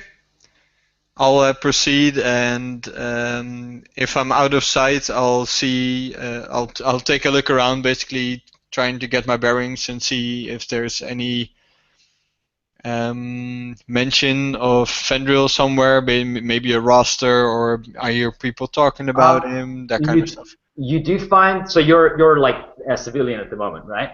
Mm-hmm. So you look around and you realize that you're probably gonna be picked out quite quickly if you just move around, because this is not an area that civilians just can just walk around. But at the moment, no one is approaching you because you're standing in the sort of entry hall as such. But it wouldn't be as easy to just walk around. There's at least about a dozen or so guardsmen in the surrounding rooms, just sitting there talking, drinking, eating, cleaning their weapons and armor and such. Have I seen any of the guards from the gate, the initial gate? No, you have not. You do see, however, there is a slightly larger gate, a doorway at the end of the hall that says "Guard Commander" on it, in sort of black letters. I'll just walk up to the door and see if I can gain entry. Okay, you open the door. No one stops me. No one stops you. You open the door, and you can see a large, blonde, burly man in his sort of late 30s or so, dressed in plate armor, sitting behind a desk and shuffling through some papers. He looks up and he says, "Can I help you, sir?" It seems I might have some information that might be useful to you. And as the commander, I think you're the proper person to talk to you about it. Information about what? Well, it seems that several guards have been abandoning their posts at the northern gate, and... Yes, I have heard something about that. Give me a persuasion check. Yeah.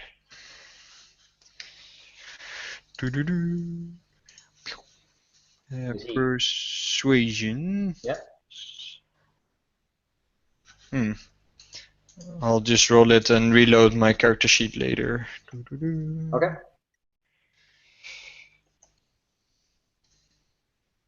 Oh wow! Oops. He gives you quite a suspicious look and says, "And what kind of information might you have? And why didn't you go to one of the captains with that? I can't deal with every single small thing." It seems that some people have been trying to gain entry into the city unnoticed, and How do you know that? Because I saw one of them. Just after those guards ran away, another person entered. He looked vaguely like a guard, but I've never seen him around here. Give me a deception check. 22. Okay. He says, "All right, that sounds valuable information. Talk to Captain Peyton about it. Go back out. Take the third door on your right." Excellent. Thank you, Commander. And have a good day. He just gives you a slightly suspicious look as you close the door. But then a slight nod as a goodbye. Excellent. I'll see if I can find the captain and if he's in his office. Yeah, he is in his office. There's two guardsmen standing there, and just as you enter, he basically says he's a sort of a slightly older man, very close cropped, dark hair. Still fairly muscular though, and he just as you're entering, he's just looking at the two guards and says, "Take another 5 men if you need it. I want these people found. People inside the city will not be murdered on my watch, whoever they were.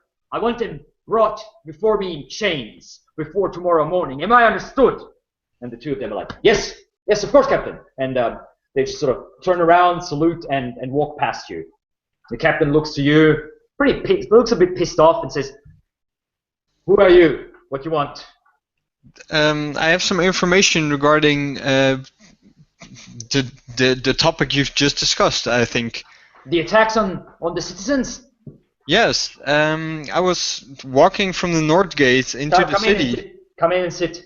He walks around and sits into a chair himself, takes out a piece of parchment and like a quill and some ink, and sort of looks at you, starts writing.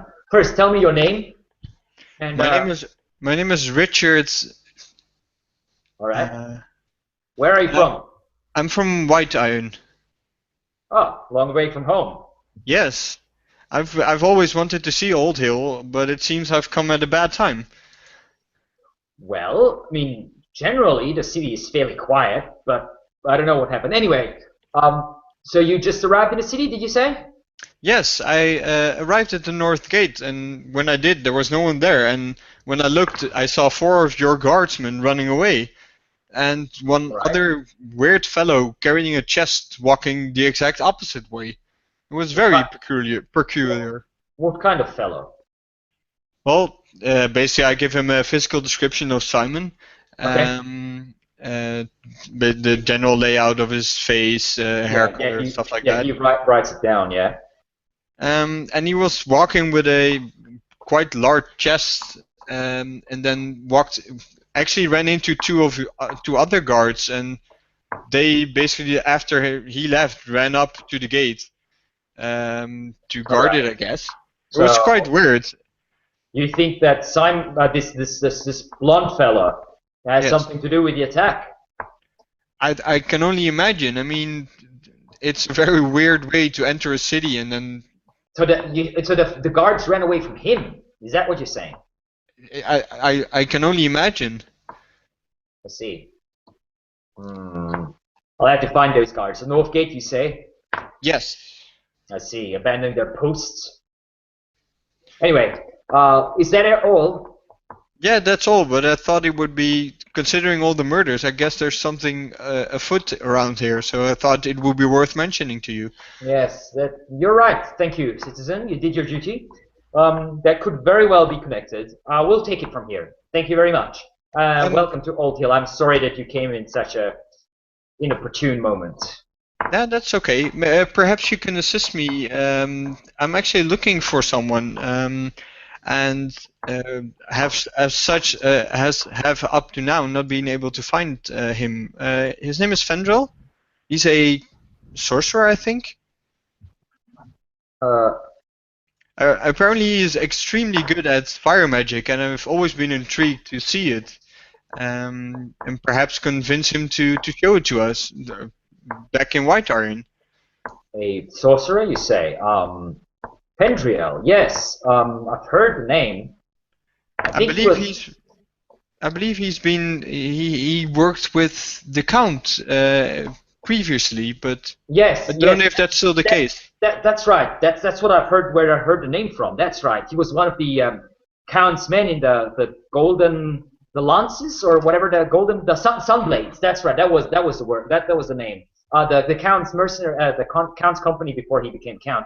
Anyway, yeah, I've heard the name, but not sure if he's in town. I don't think he's working for the Count anymore. Has he been in town at all? Like, is he known to be around?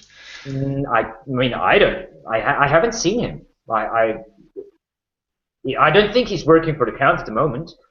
As far as I know, there's no wizard or sorcerer in the Count's employment at the moment. Okay, well, that's interesting. But well, I guess I'll just have to look around and see if I run into him somehow. I guess.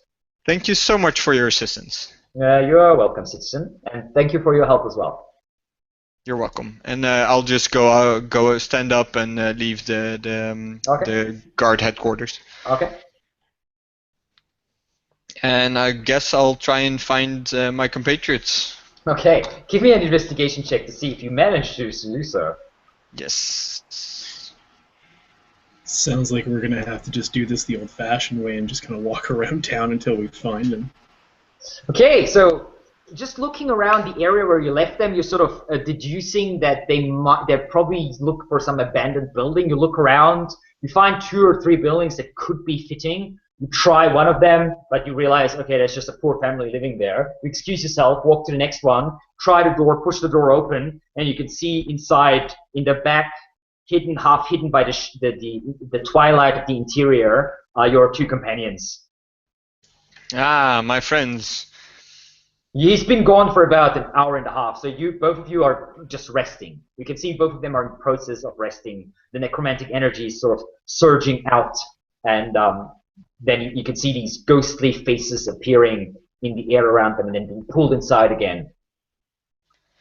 I've been into the city to inquire about Fendriel, but besides some vague descriptions and vague recollections that he's been here, no one seems to know where he is at the moment. I mean, he does seem to be closer to the south of the city, as my hunter's instinct kind of changed. There was more of the omnipresent we had with Korrga before in the forests. So I don't know how to proceed from here, to be honest. Can we track him down in the city at night? I guess we can try. I mean, the worst thing we can do is just wander around looking for him, hoping to see him. We're bound to get found, but it is at least doing something. Yeah, we have to be careful. The guards are quite eager in investigating the murders that we perpetrated, I guess. And we should be careful when moving around, because people are on alert. I've been able to spread some misinformation about basically regarding Simon, or my disguise as Simon, but I don't know how much that will thwart their investigation. And I guess I don't know what time of day it is now, roughly. It is now about just before 5 o'clock, so you have a good hour, slightly over an hour before nightfall. I guess we should rest up and make sure that we are fit and ready to go tonight and see if we can locate him. Okay. So you rest, all of you finish your rest. I mean, Ishmael and Torak, you'll finish your rest about 2 hours before Krister, but I assume you still want to wait until he's finished. Yeah, so he didn't reset his day. Okay, yeah, so around 9 o'clock or so in the evening, you are all ready to go. It's still raining outside, that hasn't changed at all, and there is not much noise you can see. Peeking out through the door, you can see the streets are mostly abandoned. Has dusk come in as well? Basically, are we losing the daylight? It is dark now. Ah, excellent. It is 9 o'clock in the evening. Good for us. The sun goes down at around 6 o'clock. So, I guess we should be a bit more careful moving around, and I look at Torak when I say that, of course. And perhaps we should, either me or Ishmael should be the one in front, so we can warn the ones behind us if there's anyone approaching. That sounds like a good idea. okay. So which direction would you like to head now? First, I'd like to see if I can find or locate a lit lantern outside somewhere that I can pick and take with me. There is a few hanging on like street corners and such. Technically, I mean, it is illegal to pick them, but sure, you can do that while no one's around. Just climb up real quick, take it from the hook, and carry it with you. Exactly. I'll take one. I mean, I don't need it, but it probably looks a bit more legitimate if I'm walking around with light at the middle of the night. Yeah. Torches? Torches don't really work with that heavy rain. Oh, okay, yeah. And I guess you guys can still see the general area I'm lighting up as well, so it can only be beneficial. How far ahead? sorry. How far ahead would you like to? So, Krister, I assume you're going first, and then the rest of you is like a little bit further behind. Yeah, I guess about 50 feet or something behind me. I mean, the glow of the lantern will also make them harder to see. That's true. They're just That's true. Putting Now bright light into their face. you are quite hard to spot at the moment because it is raining and it is dark. Yeah. So that provides you with a lot of cover. Excellent. I guess I'll head south into the general area where I had that omnipresent feeling again, and see if we can somehow basically pinpoint it a little bit. So maybe I'll just walk around the rich part of town, if that's possible at all. Actually, the gates to that are closed and there's guards standing there. So I want to walk around the wall, basically to see if I walk away from it, if the omnipresent disappears again. So when if you walk all the way around and then walk south into the city, basically away from the center of town, it does not change any at all. That's difficult. Ishmael, would it be possible for you to look in the rich part of town? I mean, you're quite stealthy and fast. Give me an intelligence check, Krister. Just flat intelligence? Yeah. Okay.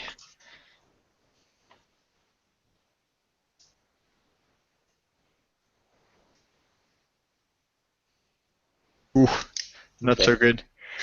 You can't really say anything. You're not sure. He could be somewhere in the south of the city. He could be somewhere in the city center. You're not sure.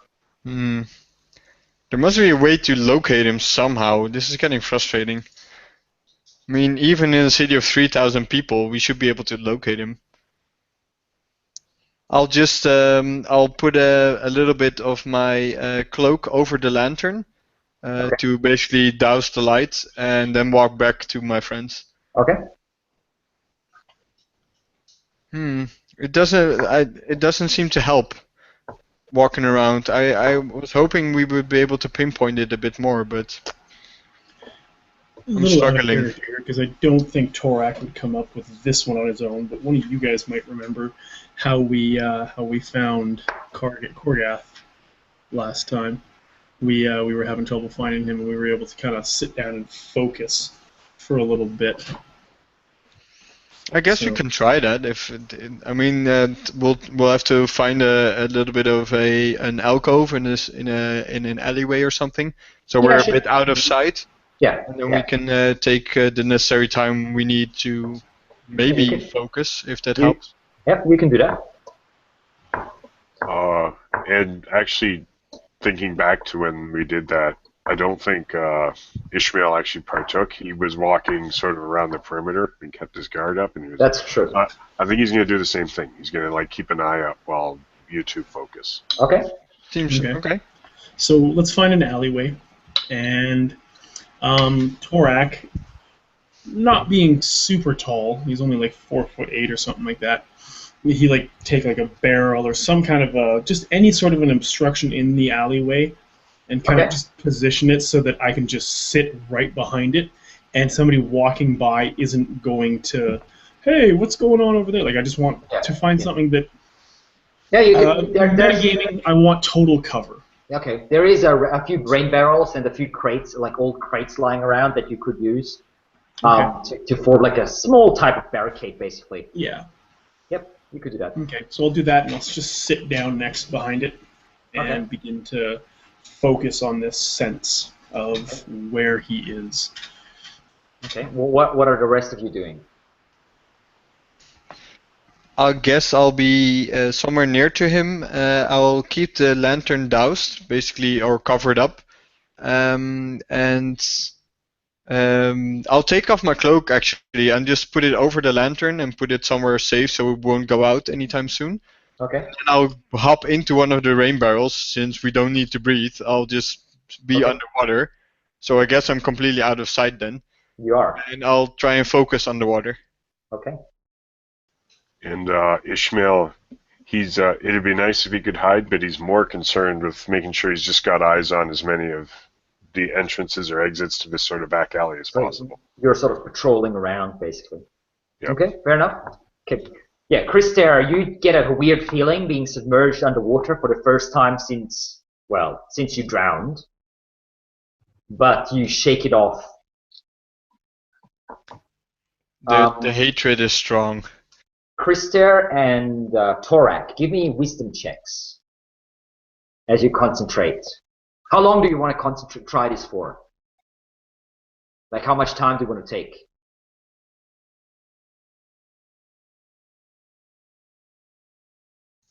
I guess at least half an hour or something. Okay. To give us a good chance to focus in. All right. Yep. 16, not bad. 19. Okay. You're muted, Richard. Sorry, I was just doing a wisdom save because I'm not proficient with it, so it's just the straight roll anyway. Oh, okay. Yeah. Okay. Excellent. So, Krister, you feel the scent, so to speak, is slightly stronger to your left, but you can't make out any too great specifics. Torak, you sort of retreat into your subconsciousness and allow the sense of the hunter, the sense of the revenant to wash through you, take control of you completely, and you're more in touch with your like primal urges than the others, and that helps you in this regard, or it seems to anyway. And you sense that your prey is somewhere in the south part of town. It does not seem to be within the walls of Hightown itself. You're not sure exactly where it is, but it's definitely somewhere in the south part of town. South or maybe southwest part of town. Which is basically Riverside, the not so great, the sort of slightly poorer part of town. Okay. I'll come up out of my rain barrel, looking fabulous in my wet look, and look over to Torak. I've only been able to basically confirm that he's to the south, but not exactly where. Have you been more successful? Yes, I believe he's in South Town. He's not in the city proper. He's not in the fancy area. He's probably hiding if he's not working for the Count anymore. And his guards don't know he's here. He's probably hiding somewhere in the poor part of town. Okay. He's not going to be able to keep his urges to himself. We should go and look for any fires that have been started recently and look around there. Seems like a good plan to start. Yeah, exactly. Okay. I guess we'll just start moving south. Do you want to use the same order of walking? Yeah. That sounds good. Okay. So you move into the south side of town, Riverside, and you can see this is a slightly poorer part of town. It is by no means a slum as such, but the buildings themselves are mostly made of wood. They are closer together. The alleys and streets are not as well. There's sometimes the cobblestones are missing. There's more mud, and there's a few people out and about, and the people in general look like slightly poorer people. You see very few shops as such. You see a few what looks to be like taverns and like basically drinking holes that are still open despite it being now about maybe 10:30-ish at night. But there's not too many people out and about as such. You do, after walking around half an hour or so, you do come to an area where you can see that there was once about 4 or 5 houses, but they are mostly collapsed and burned down. It looks like there was a fire there recently-ish. It doesn't look like it's been there, like it's happened within the last couple days or so, but it doesn't look very old either. Maybe a few weeks, maybe a couple months at the most. Okay. One of the buildings seemed to have been a tavern, you can see, a very large building, but it's now, like I said, collapsed and burned down, blackened timbers everywhere. It might be worth going into one of the other bars and maybe find out what happened. Yeah, I told you he wouldn't be able to resist. So Torak's going to try and find a place to hide again. There's plenty of places in the ruins as such to hide. All right. Okay, so the two of you just crouch down there. obviously people are not walking through there. It's No. really muddy, and there's like pieces of blackened wood and a few pieces of stone collapsed and such everywhere. So my dirty cloak would kind of provide a bit of camouflage then. Yes, it would actually. There's a few walls still standing, but only about maybe a quarter or so of the walls. Wonderful. Okay, and while you're hiding, I assume Krister is walking off. Yeah, I'll go into the tavern that's closest to the location we were just at. Okay. Yep, that would be a tavern that seems to be called the Cock, which is a male. Appendage. Yes, a male. Yeah, it is the sign of a large dick butt at the door. Excellent. I'll walk in and see who's. Yeah, you can see this is a bit of a rougher crowd. Not super rough, but definitely a bit of a poorer neighborhood. And it is quite full, actually. There's about maybe 30 or 40 people inside. This is a smaller tavern. And people are drinking beer and just talking to each other. It is quite loud, in fact. There's a guy with a flute playing in the background, and the sound of the rain is mostly drowned out by the sound of voices inside. I'll do my same routine. I'll just walk up to the barkeep and see what I can find out about what happened to the tavern across the street, probably. Okay. Or at least close enough. Give me a general persuasion check as you sort of walk your way through the crowd, Yeah, sure. like catching up on rumors and such. And yeah, it's not quite across the street. It's about maybe 60 feet or so down the road, but still. Oh, sorry, I rolled perception. That was perception, yes. Persuasion? Yes, persuasion, Okay. yes. That's better. That's better, yes, indeed. A 20, okay. So you ask around, and you find out that that tavern that was in the middle of the ruins as such, the burned side, was called the White Spider Tavern. And it burned down, and the surrounding houses burned down about 2 months ago or so. And people say, even though they don't like to talk about it much, they say it's been they burned down as part of some sort of gang war or so. So there seems to be two gangs in town, the Street Wolves and the Silver Brothers. They're like thieves guilds, small thieves guilds, that have been mostly peaceful to one another, not causing too much trouble. But then about 3-4 months ago, a pretty vicious gang war started, and it culminated in that burning down of the White Spider Tavern, which was one of the sort of headquarters of the Street Wolves. That's where the fire started, then it got out of control, and it's like jumped over to the surrounding buildings, and the men here, a lot of them have helped actually stop the fire, and they're like, God, half the city could have been burning down. Those fucking outlaws, thugs and such. They could have burned hundreds of people alive. Even like that, there's probably at least 30 or 40 people have died at that night.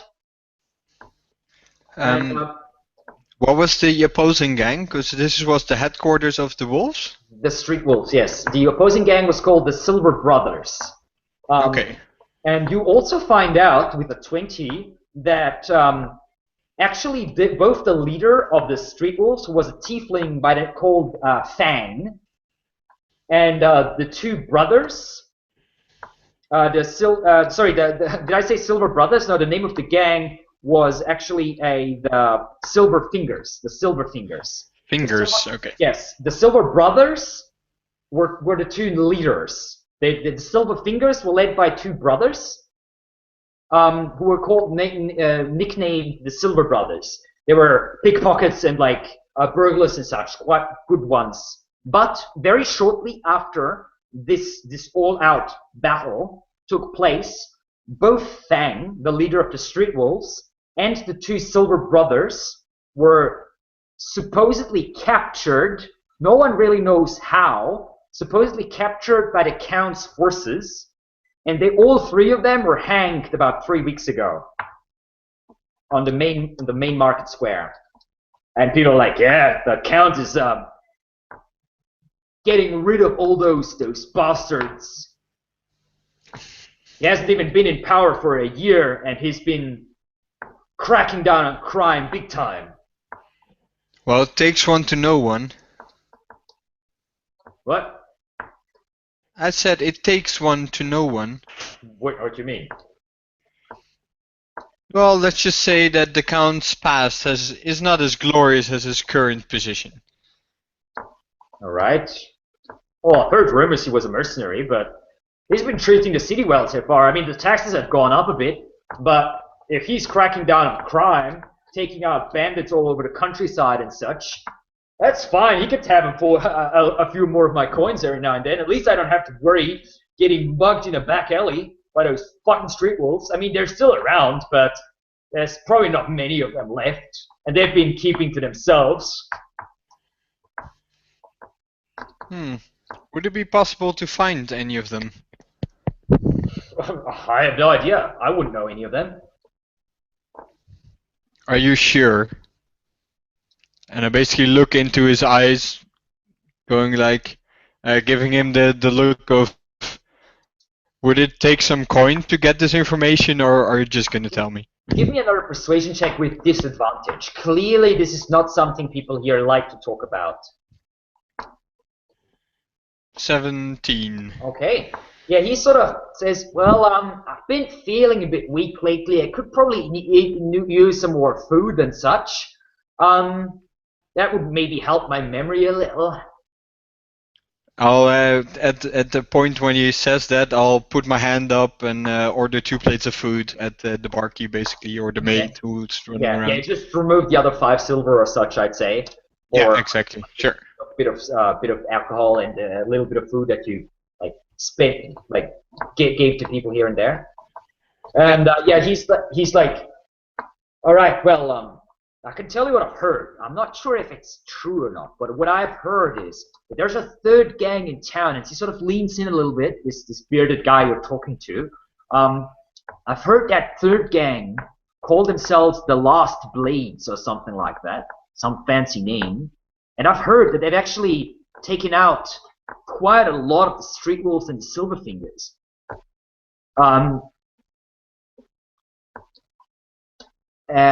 Well, anyway,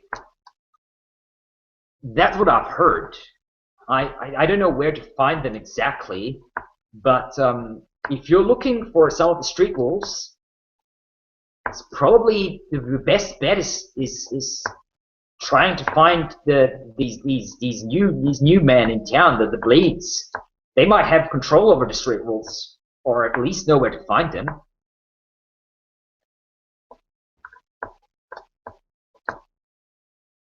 But they're pretty new, from what I've heard. Only came up about a couple months ago.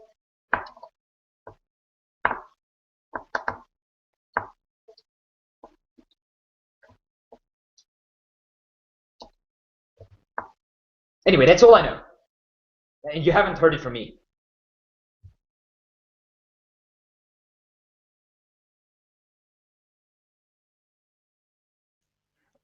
So they're not really known for anything in particular?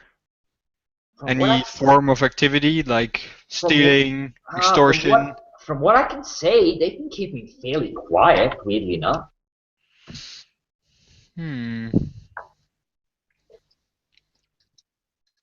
Well, at least, thank you for the information. I'll see what I can do with that. Well, as I haven't given you any information. What are you talking about? What's your name? And he just starts digging in and just ignoring you. Like, starts digging into his food that just arrived.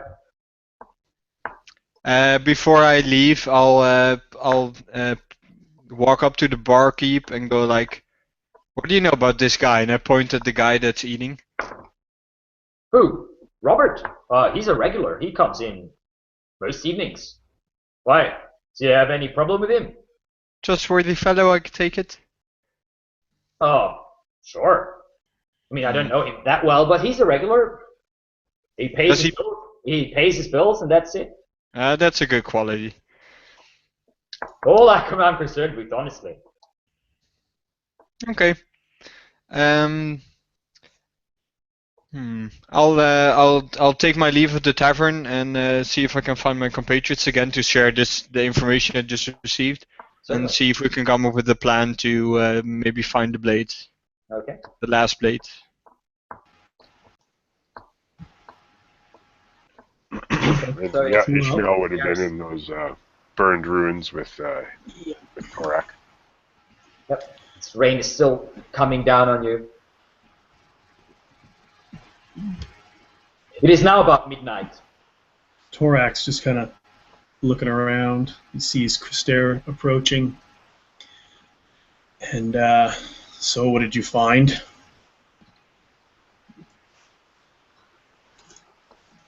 It seems that there's been a gang war between the two main factions of, well, illegal activity within the city. The street wolves and the Silverfingers, and it culminated into a quite big ruffian battle, and you're standing on the ashes of it. So it's fair to And say was that Fendriel involved? I think so, but there's been a third party that's been gaining ground ever since this happened, and they're called what was it again? Oh yeah, the Last Blades. I mean, the name already seems like it's an alteration to the Sunblade, so maybe they're all people from the mercenary guild. It would be a valid place for Fendriel to hide, or at least live Yeah, amongst. that sounds like something that bastard would do. I guess we So need to how figure do out how we- to find them.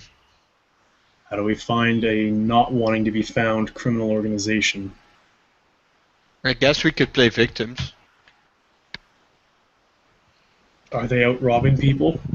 Well, who knows? I mean, they're thieves and thugs. I mean, at least if we capture a thief, we'll probably maybe we can interrogate him to reveal where they might be hiding.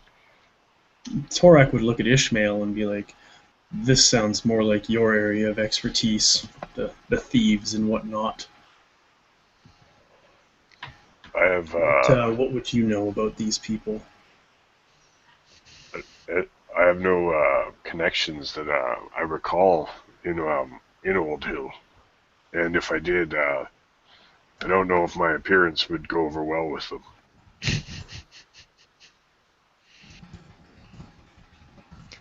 Just out of character, because I wouldn't know this, but I think your character would, because you're a rogue. You know thieves can't, right?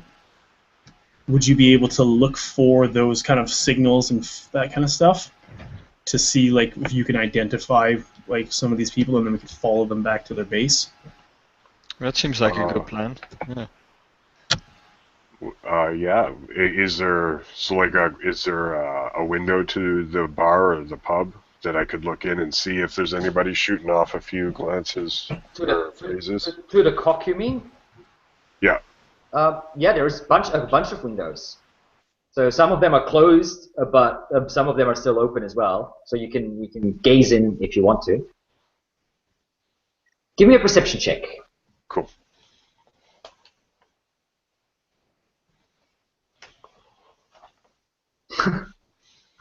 Nope, they're all perfectly good citizens. No one is showing off any of these cans. And it's now getting a bit late, so there's not too many people left inside the tavern. Most of them have already left by the time you get there. Ishmael will return to his friends and say, they all appear to be squares in there, but if you want me to follow one of them as they leave, I'd be happy. It's easily done. Let's just pick one of them that looks like it could be you. Okay, so you're just trying to pick a shifty individual, basically? Yeah, I guess maybe from within the ruins, we'll just we'll together pick one guy and case him. Okay.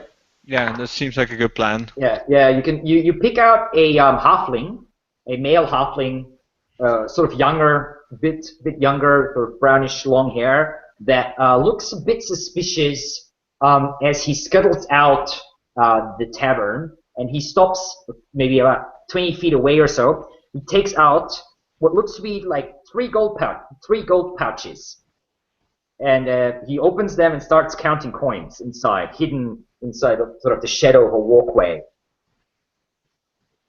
and then puts them back and gives a slight grin and scuttles off. Yeah, let's follow him. He looks interesting. The greedy halflings. It's always the halflings.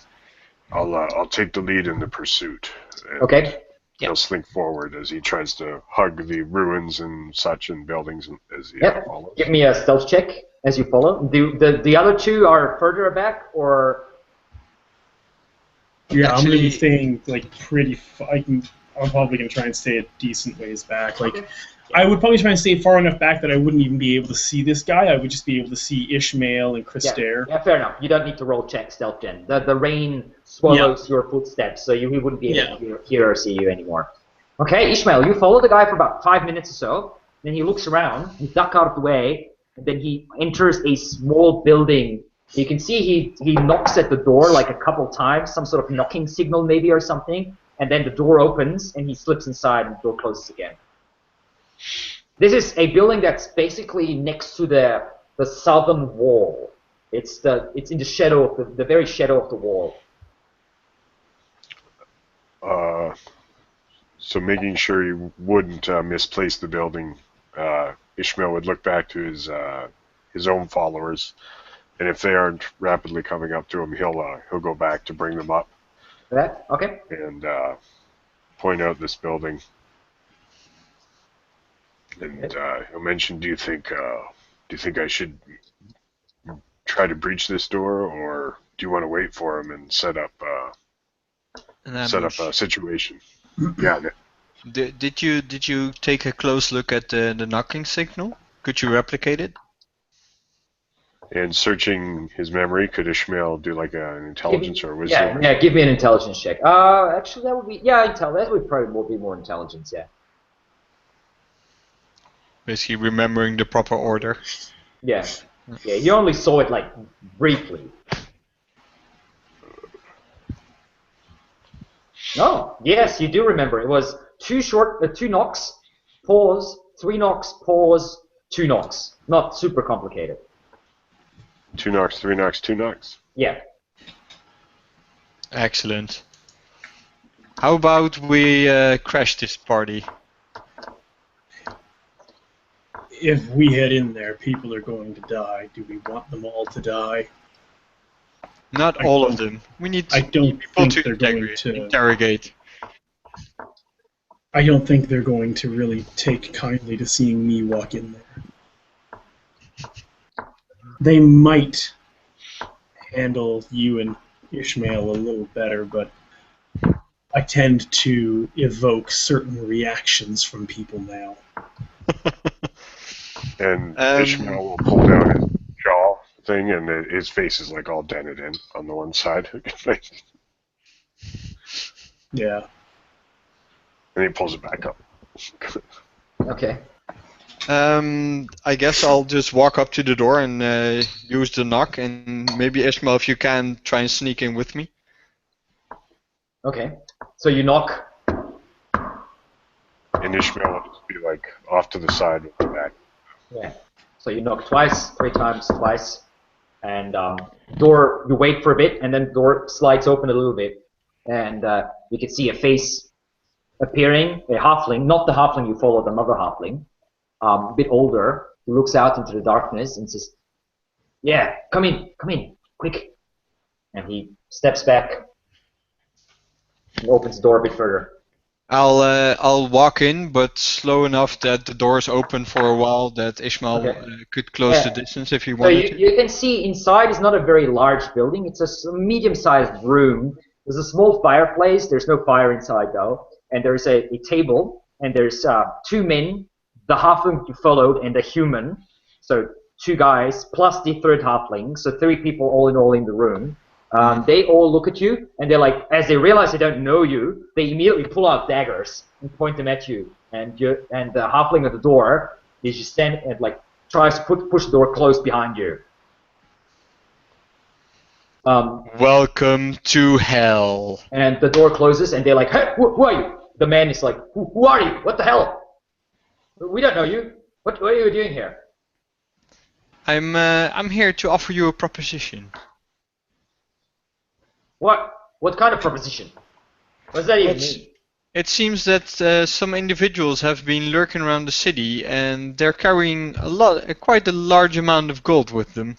And I guess I'm quite interested in the gold, but I don't have the necessary talents to acquire it. They look at each other. Give me a persuasion check. Yeah. With disadvantage because of your sudden appearance in the middle of the night. But still, 14 is good enough. They look at you and they slightly lower the daggers, and the man goes, we could do a 60-40 split, and if you give us enough information, we might work with you. Tell me more about those people. Come, sit. He points at one of the chairs. Basically, I'll give them the description of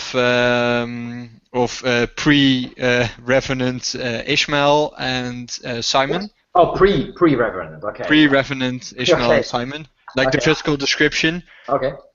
And they were carrying quite a large chest, and I know it to be filled with some gold and jewelry, worth quite a pretty penny. So.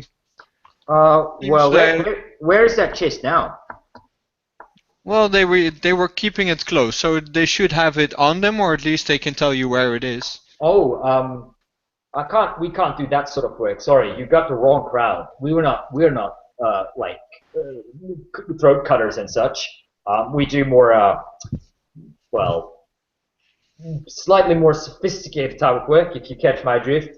Oh, you are part of the Silver Fingers then? Right. Where were you? Were you looking for the street wolves or something? No. I was actually looking for the last blades. They look at each other, and you can see fear now in their faces. But the blades, we don't know anything about the blades. Well, if you don't know anything, why does your face tell all the fears you've ever felt? They look at each other, and one of the halflings says, "You don't want to mess with the blades. They're gonna cut your throat real quick.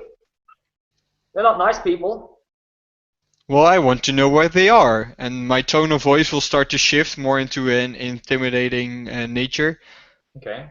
And I know you know, so tell me everything. Give me an intimidation check with disadvantage. You have no weapon, and there's 3 of them against you. But I'm bigger. Haha. Well. 25. Okay. Yeah, some of the revenants, the light of the revenant dances through your eyes, and they all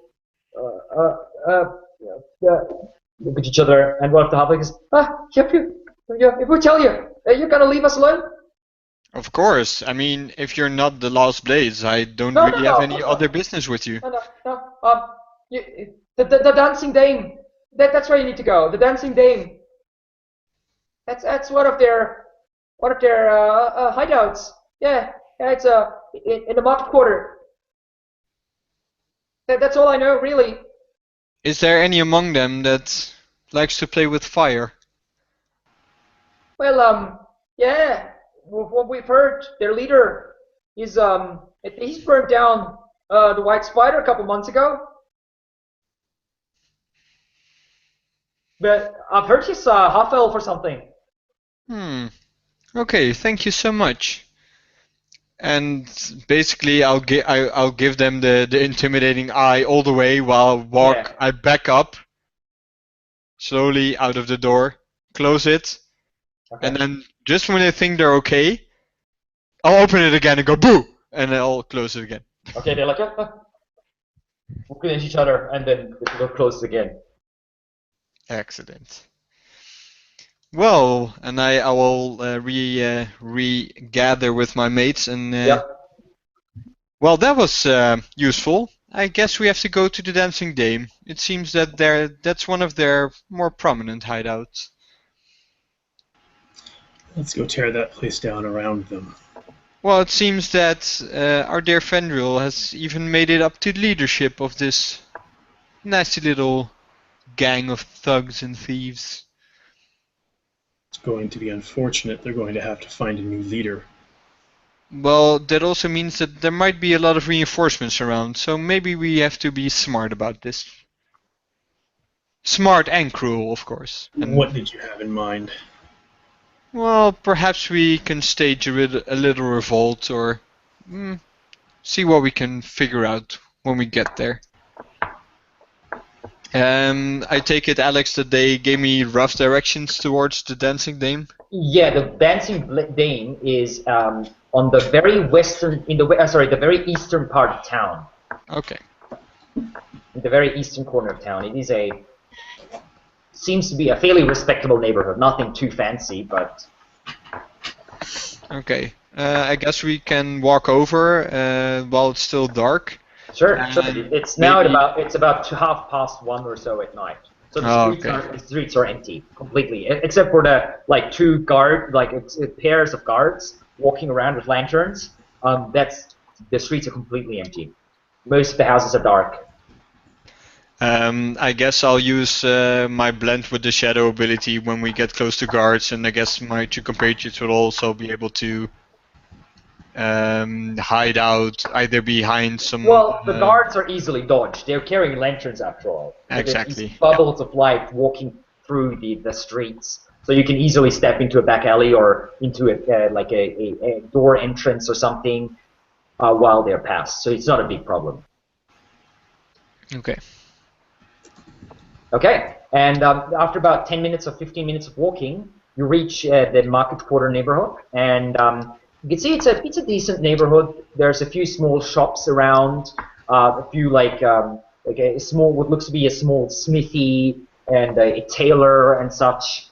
And you can see the Dancing Dame looks like a fairly fancy, not super fancy, like a fairly upper middle class basically, some sort of hotel or tavern / hotel.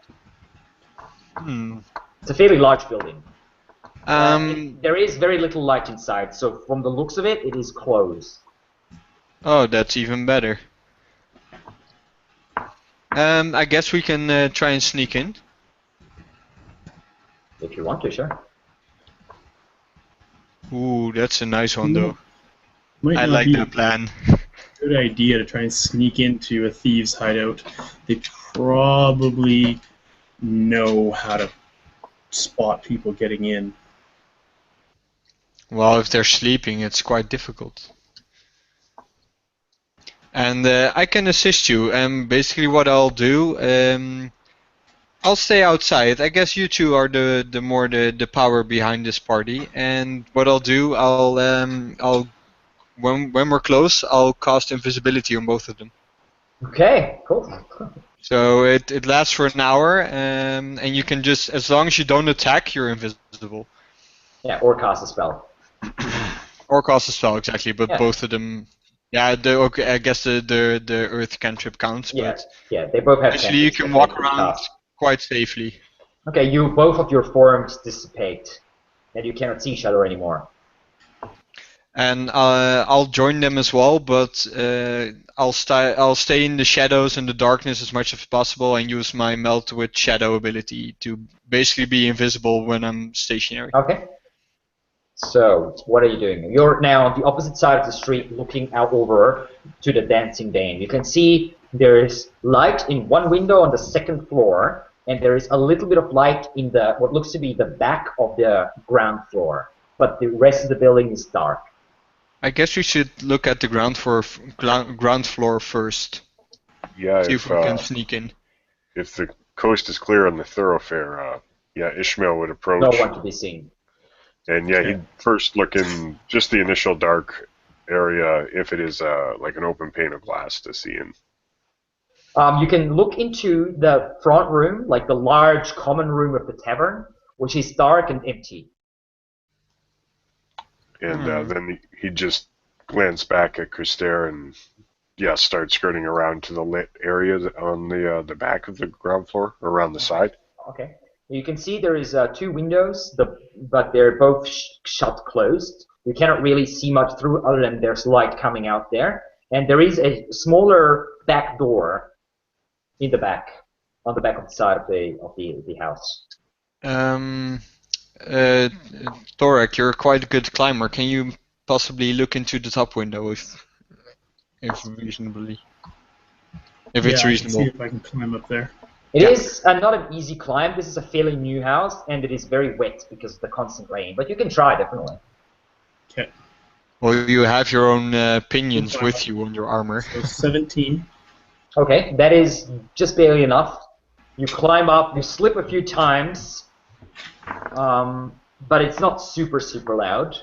And you get up there, and you peek in through a window, and you can see a very finely furnished interior, a large, what looks to be a bedroom, and you can see a woman, fairly pretty, dark-haired woman in her sort of mid-30s or so, sitting slightly hunched over on a bed with several books on the bed, and she's writing in one of the books. Dear diary. Is that all there is? Like, it's just her? There's nobody else in the room? Nobody else in the room now. Okay. It basically looks like a private bedroom. I guess you can just go in. I want to take a look at the window. It is glass. It's glass? Yes, this is a fairly fancy building. Okay. Upper middle class, as I said. Okay. Well, do you want me to go in? You can't talk right now, unless you Yeah. want to shout up and down the building. No, I don't want to do that. So I'm going to climb back down. Okay, so you're like, and land on the ground. Woman up there writing in books, doing something. She's just sitting on a bed. Did you see anything else while you were climbing in any of the darker rooms? No, No. I don't. It didn't. I didn't see anything in there. I guess we. Can we try and? I guess I can maybe create a distraction so you guys can slip in without disrupting your invisibility. We don't need to go in tonight. Well, it's worth taking a look. We don't have all the time in the world. And Ishmael's hand will fall upon the knob of the door that's out back, or right there, and he'll just try it, see if it's unlocked. It is locked. If I remember correctly, you did pick up some lockpicks last time, though. Yes. Is that right? Okay. Is that considered an attack or an action or anything? No, it's You can basically interact with objects. You just cannot attack someone, and you cannot cast spells. Okay. Invisibility has actually gotten better in 5th edition. Could I like smash through a window? You could, but it would be very loud. Yeah, I mean, but I'd still be invisible afterwards. I could do that for you. I think breaking a window would be considered an attack. Okay. Yeah. Well, that's fine. Ishmael's What- going to just start fiddling with the lock and try and pick it. Sure. I'll look over and into the general direction of Torak, and is there any particular window you would like to enter through? Ishmael, it's a fairly decent lock, but after like a minute of fiddling around, you manage to open it up.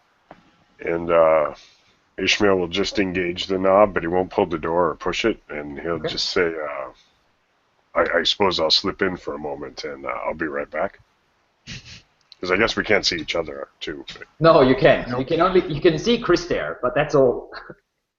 Oh, actually, no, you can't even see him because he's invisible. So you're like 3 invisible people. You can just hear voices. That's so cool. And, but then, Ishmael he'll slip in and he'll pull the door shut behind him. Okay. And You are he's, of course, wrapped up his lockpicks. You are in a small hallway, and you can see there is an opening leading into a room to your left, about maybe 10 feet ahead of you. That's where the light spills out of. And there is a second door on your right, and the hallway itself leads all the way through the house, and seems to be leading into the common room, into the back of the common room. And you can hear voices coming from the left side where the light is, about 2 or 3 male and 1 female voice. And you can hear one voice going, I've got you now. Another male was saying, well, let's see, I'll raise you 3 silver. You going with, you have the balls to call that or no? So it sounds like someone's doing some gambling or something there in the room. And, yeah, Ishmael, he's just standing there for the most part, letting the water finish dripping off him as he's entered. Yeah. And listening to this, probably a card game or something going on. Yeah, it sounds like a card game. It sounds like 3 men and a woman. You can hear voices and the climpering of coins as they're put on the table and such. And one of the men going, shit, seriously? How much luck can someone have? And the woman just going, yeah, hand over the silver. And that's more than enough for Ishmael currently, and he's gonna slip right back out to the outside, shut the door again. Okay. Just relay exactly what he heard. That it sounds like, along with the woman that Torak already found or saw upstairs, there's at least 3 or 4 other people playing cards. Yeah, you're pretty sure it was 4 people, unless someone was like completely silent. Then it could be more. But you've heard 4 voices, 3 male and 1 female.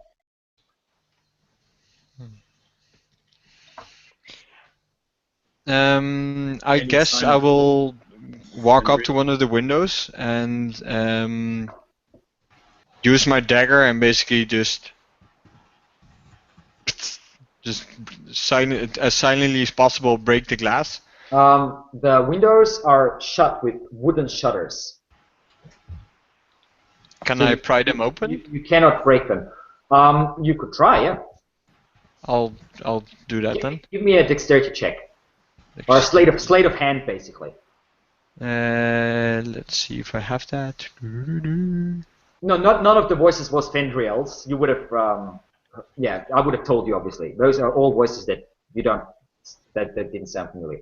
You try to pry the window open, but it's made quite well. There is very little room for a dagger, and you just slip off. You can't get it in there. Yeah, getting frustrated, I'll just take like 15 or 20 feet back, and I'll just Eldritch Blast at the shutters. Okay, so you move over to the other side of the road and shoot the Eldritch Blast. It streaks through the darkness, hits the window shutters. Roll damage, just to see how much damage you actually deal to this window. Yeah, let me check the damage side for that. Okay. 2d10. Yeah, 2d10 then. Yep.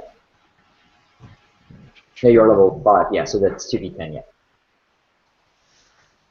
So 7 damage initially. So the window, the shutters are rattled, and you can hear some glass cracking on the other side.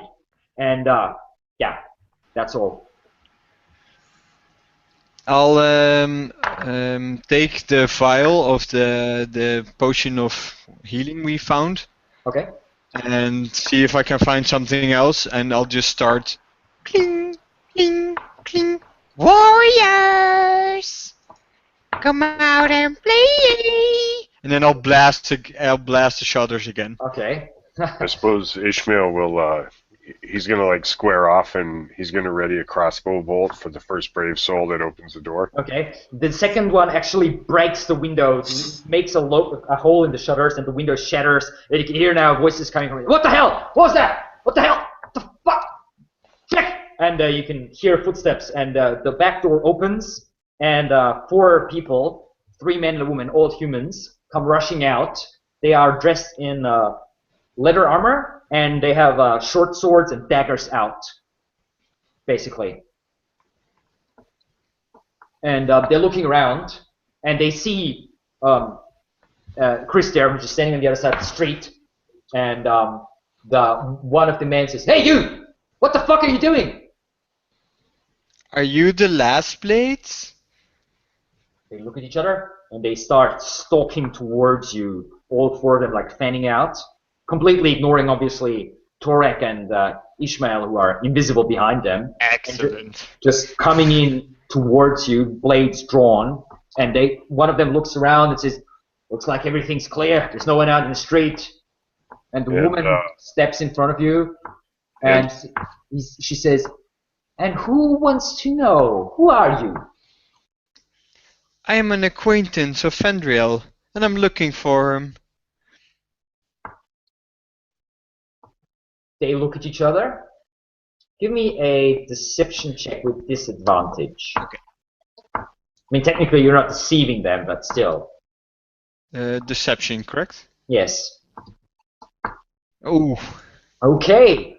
And they look at each other, and then one of them says, "Oh, you're looking for Fendriel, are you? Well, we can help you with that." And he looks at the others and says, "Street's clear now!" And they all lunge at you. All four of them. Well, at the point when they get like danger close, we've already taken this. They're already in melee combat with you. Well, then I'll still the point when they start to attack me, I'll trigger the Fey Presence again. again. Give me a dexterity check to see if you're fast enough. Yeah, cool. No worries. I'll just roll a save since I'm not proficient. Yeah, it's fair. So 19. Yes, you are fast enough. Okay. What was the CC again, did you say? 16. Okay, let me see what their bonus is. +2. 2 fail, 2 make it. So 2 of them, instead of jumping at you like and start backing away, the other 2 just unleash a flurry of blows against you. As they now see your physicality shift. So they have 1 turn, and then we are starting initiative basically. The woman, your armor class is 16, right? 14. 14? Okay. Yes. Why do I have? Oh yeah, 14. Yeah, I'm looking at Ishmael. Okay. Wow. They managed to. Wow. Okay, just 1 attack out of 6. Just 1 attack hits you. Of course. I mean, all those arrows that are still in my body are just deflecting all their blows. Yeah, I think you got it. So that's 7 points of piercing damage and sneak attack. That is another 6, so 13 points of piercing damage. As a short sword finds its way into your side, stabbing deeply. That was their turn. Ishmael, you're up. So Ishmael will fire a crossbow bolt at one of the guys that didn't flee. Okay, so the woman or the man? The man. Okay. That's a hit. You actually have advantage because you have advantage, yes. You're right, you're an assassin. Oh, okay. Surprise! Oh. Okay, roll damage with sneak attack. So, okay, D... Plus 3d6, I believe.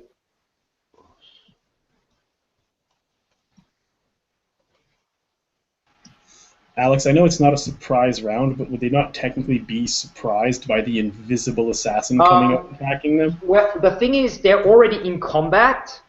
Yeah. Okay. But yeah, you're probably right. Because here's the thing. I was thinking about that, but once I saw Krister was trying to engage him, I let off on it. Like I thought he was going to talk his way out. I wasn't ready to blast away for that. Anyway, so that's still 17 damage. Yeah, the guy cries out, "Ah!" Crossbow bolt now stuck in his back, stumbles, but still standing. Anything else, Ishmael, or is that your turn? I guess he'll dart off to the side of the building, or anything he can hide behind with his cunning action, if that's possible. Yep, certainly. There's plenty of shadow. Because he is no longer invisible. 2 fighting, and 2 of them are running back inside the house at the moment. 17 is good enough. You are hidden. Krister, you're up.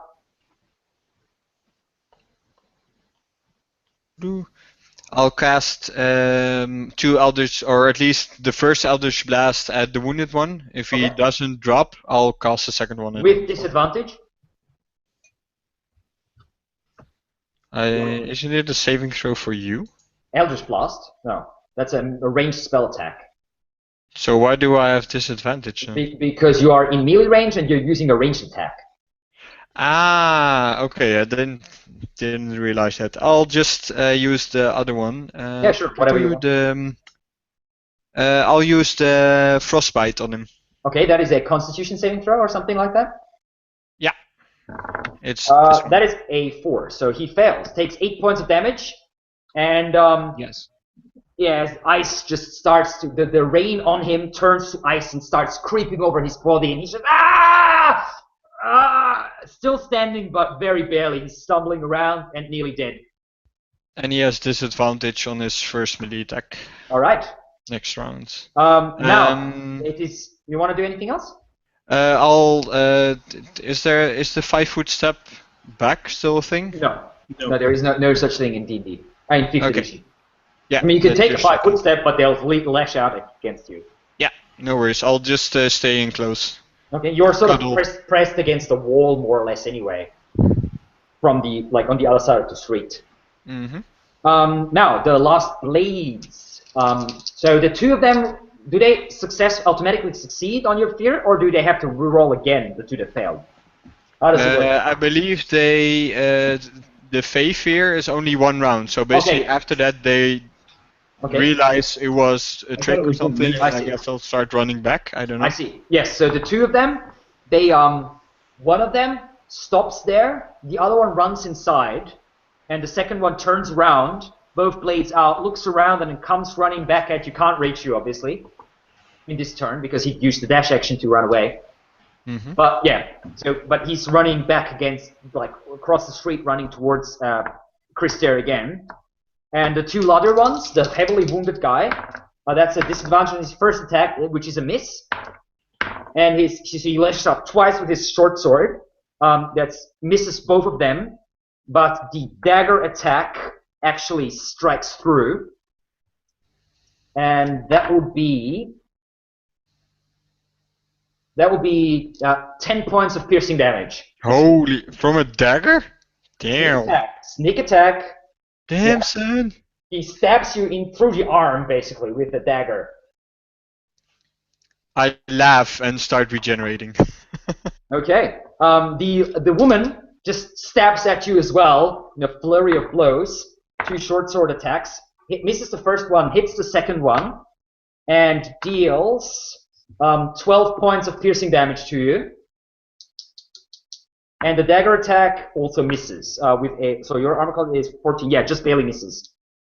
So 10 more damage? Yes. So how do they keep getting sneak attack if they're right in front of me? Because they have an ally in melee. There are 2 of them, and as soon as you have an ally in melee, you can always use sneak attack once per turn. Okay, cool. Just There's check. 2 against 1. Yep. Okay, that was their turn. Torak, you're up.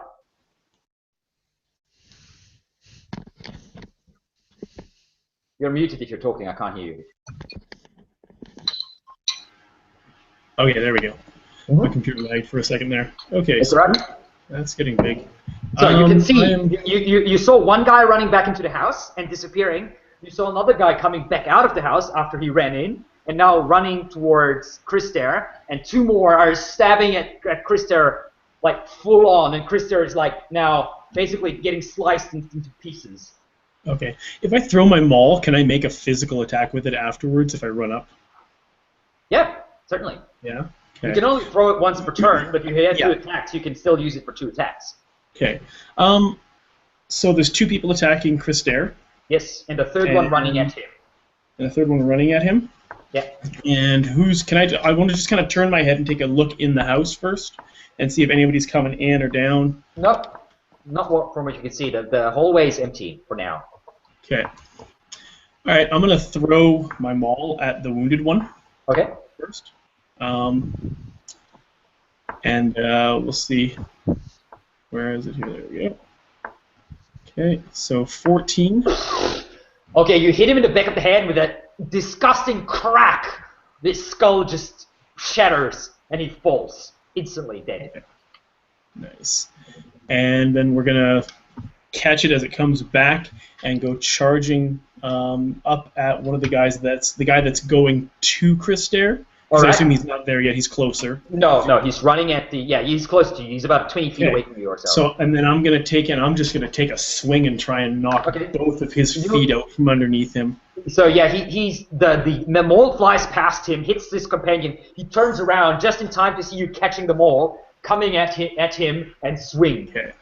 And at this point, I'm going to rage. Okay. And as you just attack with advantage. Okay. Reckless attack. Right, so 25. Yeah, he's quick, tries to duck under, but you're way faster. Smash into him. 14 Nice. points of damage. Okay. Yeah, you can hear the ribs cracking, and he stumbles backwards a bit, but he's still standing. Okay. And then we're gonna just charge right into him with my shoulder spikes. Smash. Another 7, okay. Yeah, he's not looking good at all. As you cut open part of his face with your shoulder spikes, rip open his cheek. Blood mingles with the rain, hits the ground. He stumbles back, barely standing. Ishmael, you're up. And Ishmael, as he's staring down the length of a crossbow bolt, he winces when he sees that brutal weapon destroying a body, as he's all too familiar with its capabilities. But he figures he'll put that poor son of a gun out of his misery, and he'll shoot at that injured man. Okay. As he reels back.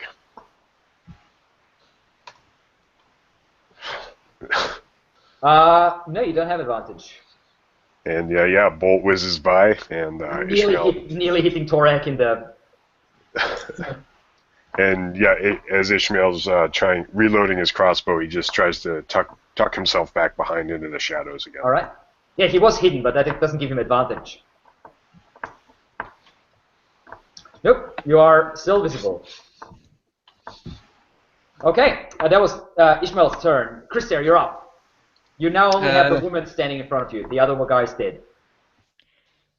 I have the woman. I have the woman standing in front of me, and I just give her a gentle smile, and then use frostbite on the one behind her. Okay, the heavily wounded one. Yes.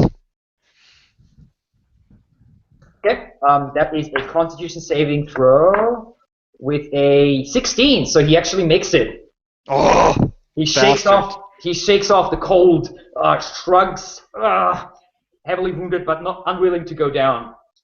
Not quite yet, anyway. Is that your turn? Yes. Okay, it is now their turn. Oh, and I regenerate 5 health. Yes. The woman lashes out against you, and first attack with a short sword stabs into you. That is 7 points of slashing damage, piercing damage. Second attack is a natural 20, takes you straight into the throat, also with her short sword. That will be 8 points of piercing damage. And then the dagger also stabs you. Wait, I'm already down. Okay, so she just, as you're falling, she just stabs you into the chest again, rips out her dagger, and turns around now. Yeah, you're like on the ground face down and supposedly dead. That was, and the second guy, the heavily wounded one, is just looking around, looking at Torak, and he will use the dodge action, and he will stab out with the dagger, then use the dodge action to go like defense. The dagger has advantage, I believe, because you use reckless attack. So yes, he does hit you with the dagger, and he will deal 6 points, so 3 points of piercing damage to you. Okay. And another guy, the one who ran into the house, appears back out with a crossbow in his hands, and will take a shot. Now, standing in the entrance, in the back the back entrance to the house, takes a shot with his crossbow against Torak, which will be a 17. So yes, the crossbow will pierce your back, Torak, as you take 9, so 4 points of piercing damage from the crossbow. And that was their turn. Torak, you're up. Okay. Torak is going to... He's got the guy in front of him who's taking the dodge action. Yes, indeed. Okay. He's crossed his blades in front of him, just waiting for your maul, trying to catch it. Okay. And the other guy who attacked me?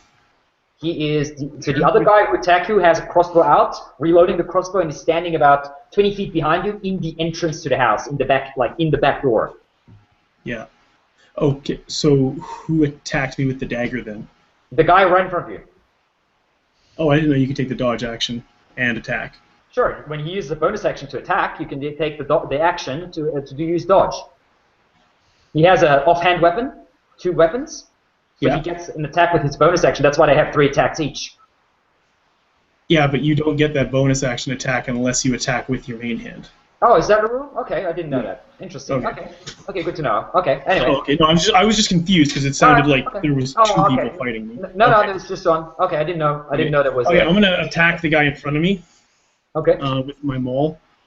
So, see how that goes. So 12, does that hit? Yes. No, that 12 does not hit. He dodges under it and just swings the ball. Whiffs out of the way. And we'll make another maul attack. 15. Yep, that hits. That catches him. 16 bludgeoning damage. Yeah, he just obliterate him. Throw him. The blow actually lifts him off his feet, throws him about 8 or 9 feet along the street, and he just smacks bang down in the middle of the street into a puddle and is dead. Okay. And then I'm going to turn around and charge at the guy who shot me in the back and just slam into him. Just try to catch him right in the gut. Okay. No, actually, you don't have an attack anymore. Oh, yeah, you do. Armor spikes. That's right. Armor spikes. But he So manages 12, to but I bring missed. his crossbow in between and pushes you off with the crossbow. Okay. Ishmael, you're up. Ishmael will You try can now to see the woman that's still standing over Krister's, well, dead body, and you cannot actually see the other guy because he's like, he's out of view because you're looking, like you're standing behind the corner of the same wall where the door is that he's standing in. So I guess yeah, I won't get sneak attack because Krister is down, but I'll shoot at that person standing over him. The woman, yeah. Okay. Yeah. And No, she ducks under your attack and looks straight at you now. And yeah, I guess that's it for his turn. Oh, Okay. yeah. That's all. Krister, you're up. You open your eyes again. Feel a familiar sensation. The woman stayed over me? Yes, she's standing now with her back to you, but she's still standing next to you. Okay, so I still have disadvantage with ranged. Okay. Yeah.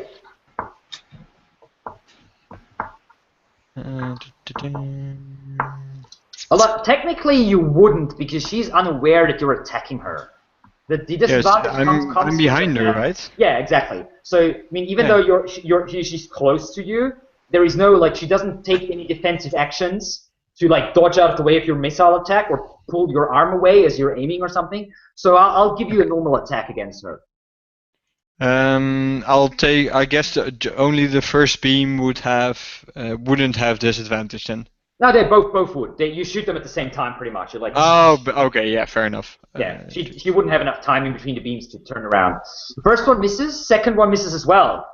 Wow. Hears you. The crackling of energy sees out of the corner of her eye, drops down, and both beams strike past her, above her, hitting the wall of the building on the other side. Oh, but she goes prone. Excellent. No, she doesn't go prone. She just ducks down. Just kidding. Okay. You are prone, by the way. If you can stand up if you choose to. No? Okay. You're still standing. All right. No, you don't get an attack of opportunity if you just stand up. That wouldn't provoke one. Okay, in that case I will stand up. Okay. That was Krister's turn. Well, she, looking at you, what the fuck? She actually says, what the, and then just continues slicing at you.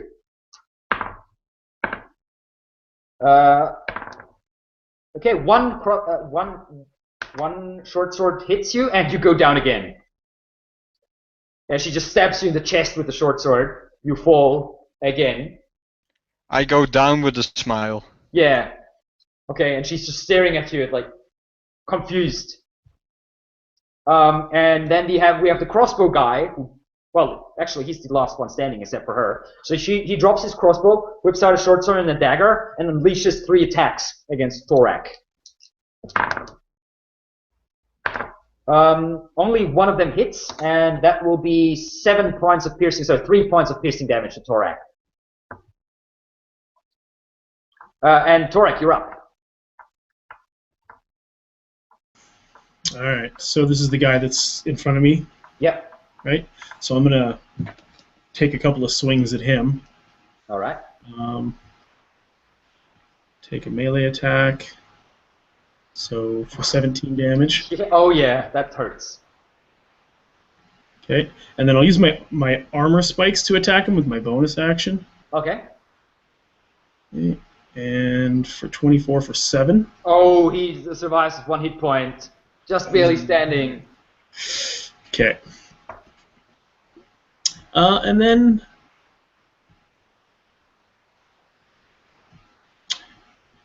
I kind of want to attack. I kind of want to throw them all at the girl that's fighting with Krister. Sure, you can do that. So, okay. Turn around. Buddy's not really in shape to do anything. So, 16, 22. Yep, that hits definitely. Wow. Okay. Yeah, she's just barely within 30 feet, so you can throw them all. 18 points of damage. It smacks her in the back. She lets out a scream. Ah! Yeah, that definitely hurt her quite a bit. I'm gonna yell at her. Come play with someone who can take you. Ishmael, you're up. And Ishmael will take maybe 3 or 4 long strides forward from his hiding spot. Okay. And yeah, he'll draw the crossbow and he'll deliver a bolt to the female combatant. Okay. Woo. Yeah, straight in the throat. And he's already reloaded the crossbow before she hits the ground. And that's Okay. Ishmael's turn. Thank you. Krister, you're up. You see this, all of a sudden you see this muddy thumb coming up from Krister. Thanks! I'll stand up. Do I have line of sight to the other guy? Yes, No. Torak is blocking him partially, but not enough for him to actually provide cover as such. Okay, I'll use frostbite on him so he can make safe. Okay, and that is a 12, so that's a fail. Let me roll damage then. 1 sec. Yeah, he only has 1 hit point. You don't need to roll damage. He freezes solid and then falls back over. And it's like completely white now. And white and blue just lying like this on his back in the hallway. It's frozen solid. And that's the end of combat. 4 of them are dead.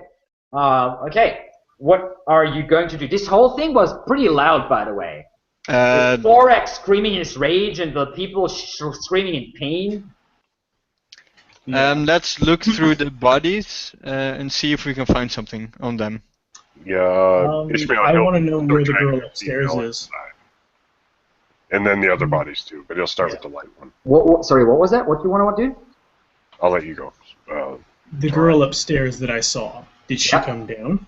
From what you can tell, no. Not I mean, the whole thing only took about 25, 30 seconds. I'm going to tell the guys there's still somebody upstairs. Let's go. And then so head you rush inside. in. Okay, rush in. You find a staircase in the common room, and you run up. Yeah, you can regenerate about, say, 15 hit points for now, Krister. Okay. Ishmael and Krister, what are you guys doing? Yeah, Ishmael's going to start dragging the bodies into the building Okay. from the thoroughfare. Okay. I'm doing the same. We'll just as fast as we can. Yeah. Okay. Okay. Just to get them out of the way, then slam the door shut and okay, fair enough. You can do that. follow up behind our friend. Okay, so while Torak, you're running upstairs, you realize, okay, this is some sort of hotel because you can hear, you can now see light flickering up in multiple rooms on the first floor as you run up the second floor, and you can hear voices like, "What's going on? Did you hear that? Did you hear screams?" And like multiple voices coming from different rooms. People sounding half awake, just basically woken up by the screams outside the window. But you ignore all that, run upstairs, and reach the upper floor, and you can see there's only 2 doors here, and only one of them is lit. There's a little bit of light coming up from one of them, and you figure that must be the room where the woman was in. Okay, but this is like a hotel? Yeah, it looks like it. There seems to be guests on the first floor. The whole first floor seems to be full of rooms with guests. But all of them so far have remained in their rooms. I mean, as I said, the only thing is upstairs is upstairs a hotel too? Like, am I just going up to another set of rooms and stuff? You think these might be the second floor? There seems to be only look like there's only 2 rooms up there, and they might be private rooms. Maybe the owner of the establishment or something along those lines. Okay. Can I tell which room she would have been in? Yeah, the right one, the one that has a little bit of light spilling out from underneath the door. Okay, and there's no light coming from the left one? No. Okay. What do you want to do? I'm gonna go into the room. Okay. I'm gonna open the door and just kind of peek inside. Okay. Crossbow bolt comes and hits you in the side of the face. That will be 8 points of 8. So he's still raging. So technically, how long is your raging? Oh, you're not raging. Oh, no, you're not. If I don't attack or get attacked that round, I'm done. So now you have a crossbow bolt sticking from your cheek. And you can see the woman that you saw before, now dressed in leather armor with a crossbow bolt in her hands, standing in the room, and she goes wide-eyed as she sees what kind of monstrosity just standing in the entryway of her room. And she's like, "What? What are you?" And I'm going to say to her, not everybody here is valuable, but perhaps you could be. And I'm going to say to her, I'm looking for a friend of yours. Give me an perhaps you could.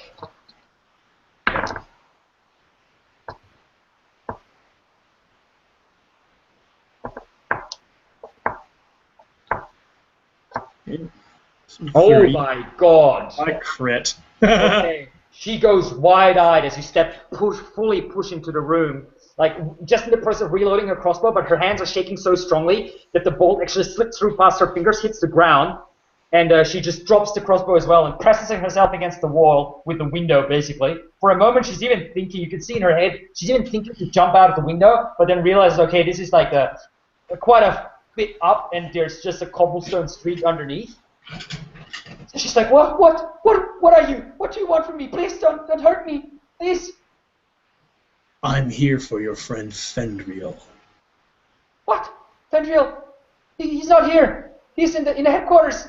Don't hurt me. Where are they? What?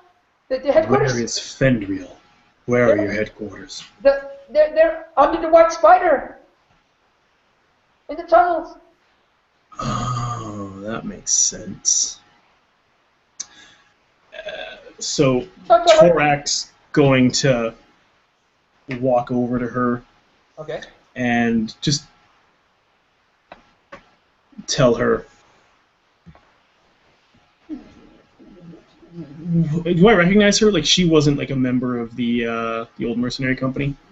You don't recognize her, no. No? Okay. No, she definitely looks like she's a fairly pretty woman, sort of long dark hair, fairly well dressed as well. But looking at the way she stood there and used the crossbow, she definitely has some tricks up her sleeve. She's not just an ordinary like noblewoman or merchant or whatever. Okay. I'm gonna ask her, what's your name? Marika. Marika. My name is Marika. Who are you to Fendriel? I run this house for him and his people. And at this time, I would assume that by now the guys have finished bringing the bodies in, and they can come upstairs. Do you wish to come upstairs, Krister and Ishmael? Have we heard, if I come upstairs, have we heard her mentioning that she's running this for Fendriel, this establishment? Yeah, if you were walking upstairs, you would have just caught that. That's like the first thing you hear when you enter the top floor. At that point, I'll start screaming, "Fire! Fire! Get out! Get out!" And I'll find a lantern and start using my control flame to burn down the tavern. Okay. The building is mostly made of stone, but there's quite a bit of wood inside, so you wouldn't probably be able to burn down like the whole building, you would definitely be able to damage the interior quite severely. Okay. Well, Ishmael darts out then, back to the alley. Okay. I'm gonna grab hold of her and drag her out with me. Okay. Yeah, a couple of people, like, now the people are all rushing out, just grabbing a couple of their belongings as they see flames flicking up, as Krister is just standing there in a corner and just directing with his mind, directing the flames to grow and grow from the shattered oil lantern that he hit on, like, shattered on the floor. And, yeah, you just, actually give me an athletics check to see if you can, she's slightly resisting. Yeah, no chance. Okay. Yeah, okay. You just grab her around, put one hand across her mouth that she can't scream, grapple her, and just run down the stairs with her. Several people watch you walk past, and they go wide-eyed, and because they can see well, because there's fire here now. And they just scream and run, and run out of the house in all directions, running into the night, screaming something about monsters. Marika was her name. All right, so not like America. Marika. Marika. Okay, yes. Marika. So I'm gonna drag Marika outside. Okay. And so you drag her in like a back alley or whatever.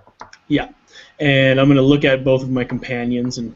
Actually, Krister is still inside, burning the place to the ground. Okay, I'm gonna look at Ishmael, and be like, I kind of puff my chest out proudly and be like, look, I didn't kill one. Please don't kill me. Please, I told you what you wanted to know. How do we get to Fendriel? There's a secret tunnel. It's in the old basement. It's in the left side of the ruins. There's two fallen timbers across of it. You have to sort of sneak through underneath. There's a small tunnel there leading into the basement, a hole with a ladder leading down into the basement. And you have to push a couple barrels aside, and there's a tunnel behind it leading down into the headquarters. And he's gonna look over at Ishmael and say, do you believe her? She looks as I just kind of look at, you're the assassin, you're the rogue, the sneaky one. You would know more about infiltration and stuff if you have any questions for her. Yeah, you do actually, Ishmael. You're looking at her. You do believe her. You think she's too scared to speak much falsehood. You look as though you've scared any sort of hesitance out of her. She looks almost a step away from the grave just from fear alone. I believe what she's told you. And I think that's a good start, that we try to get through these tunnels. Okay, so what do you want to do with her?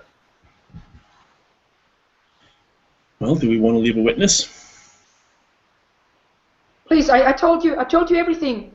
I didn't know why you're after Fendriel, but I want no part of this.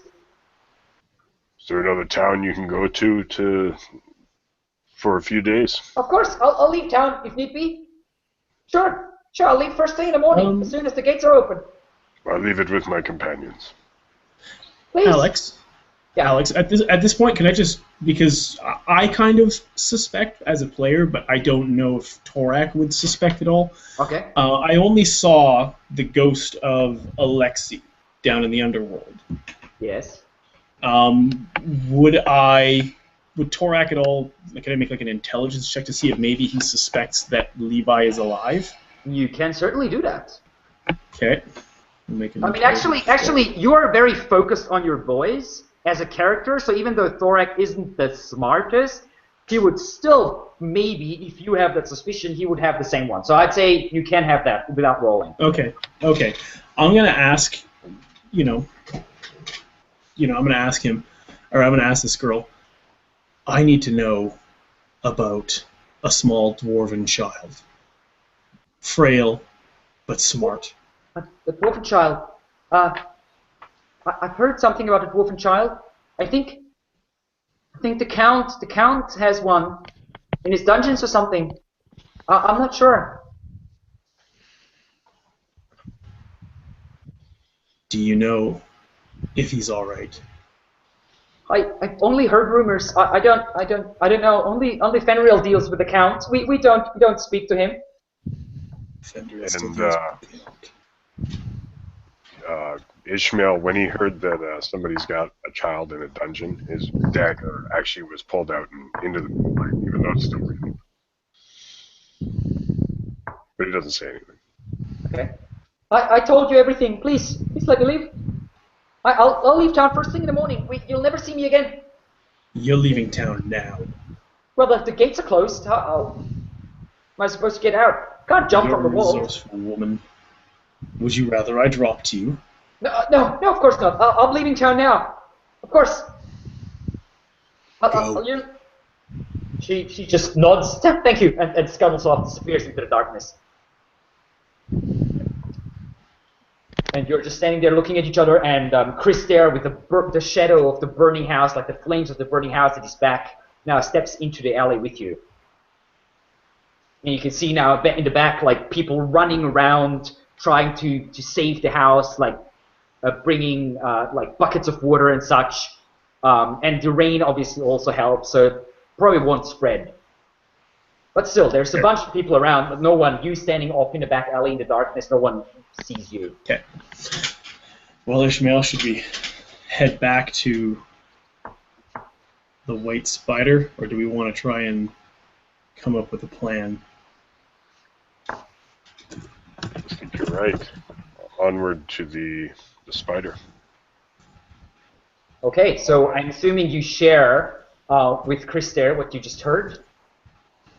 All that stuff that he's sort of missed? Certainly. Okay, does Krister has anything to say with that? Time to flood out the rats. As they're describing this cellar structure, and I'm looking up and I see all this rain and all this water everywhere. I think we can figure something out to maybe drain all the rainwater into the facilities. Maybe. Okay, We'll start filling it up from the top. 3 revenants walking through the dark streets, behind them screaming people and a burning building as the rain pours down and the stars watch without mercy. And a single survivor scuttling away, making her way away, and the vengeance is burning inside your heart. And now you know where you can find your prey. And that is where we will end it for tonight. And we'll pick up next week with a confrontation and the fight against the burner. We'll see how that goes. Thank you all for watching. Let us know if we have any questions, any feedback.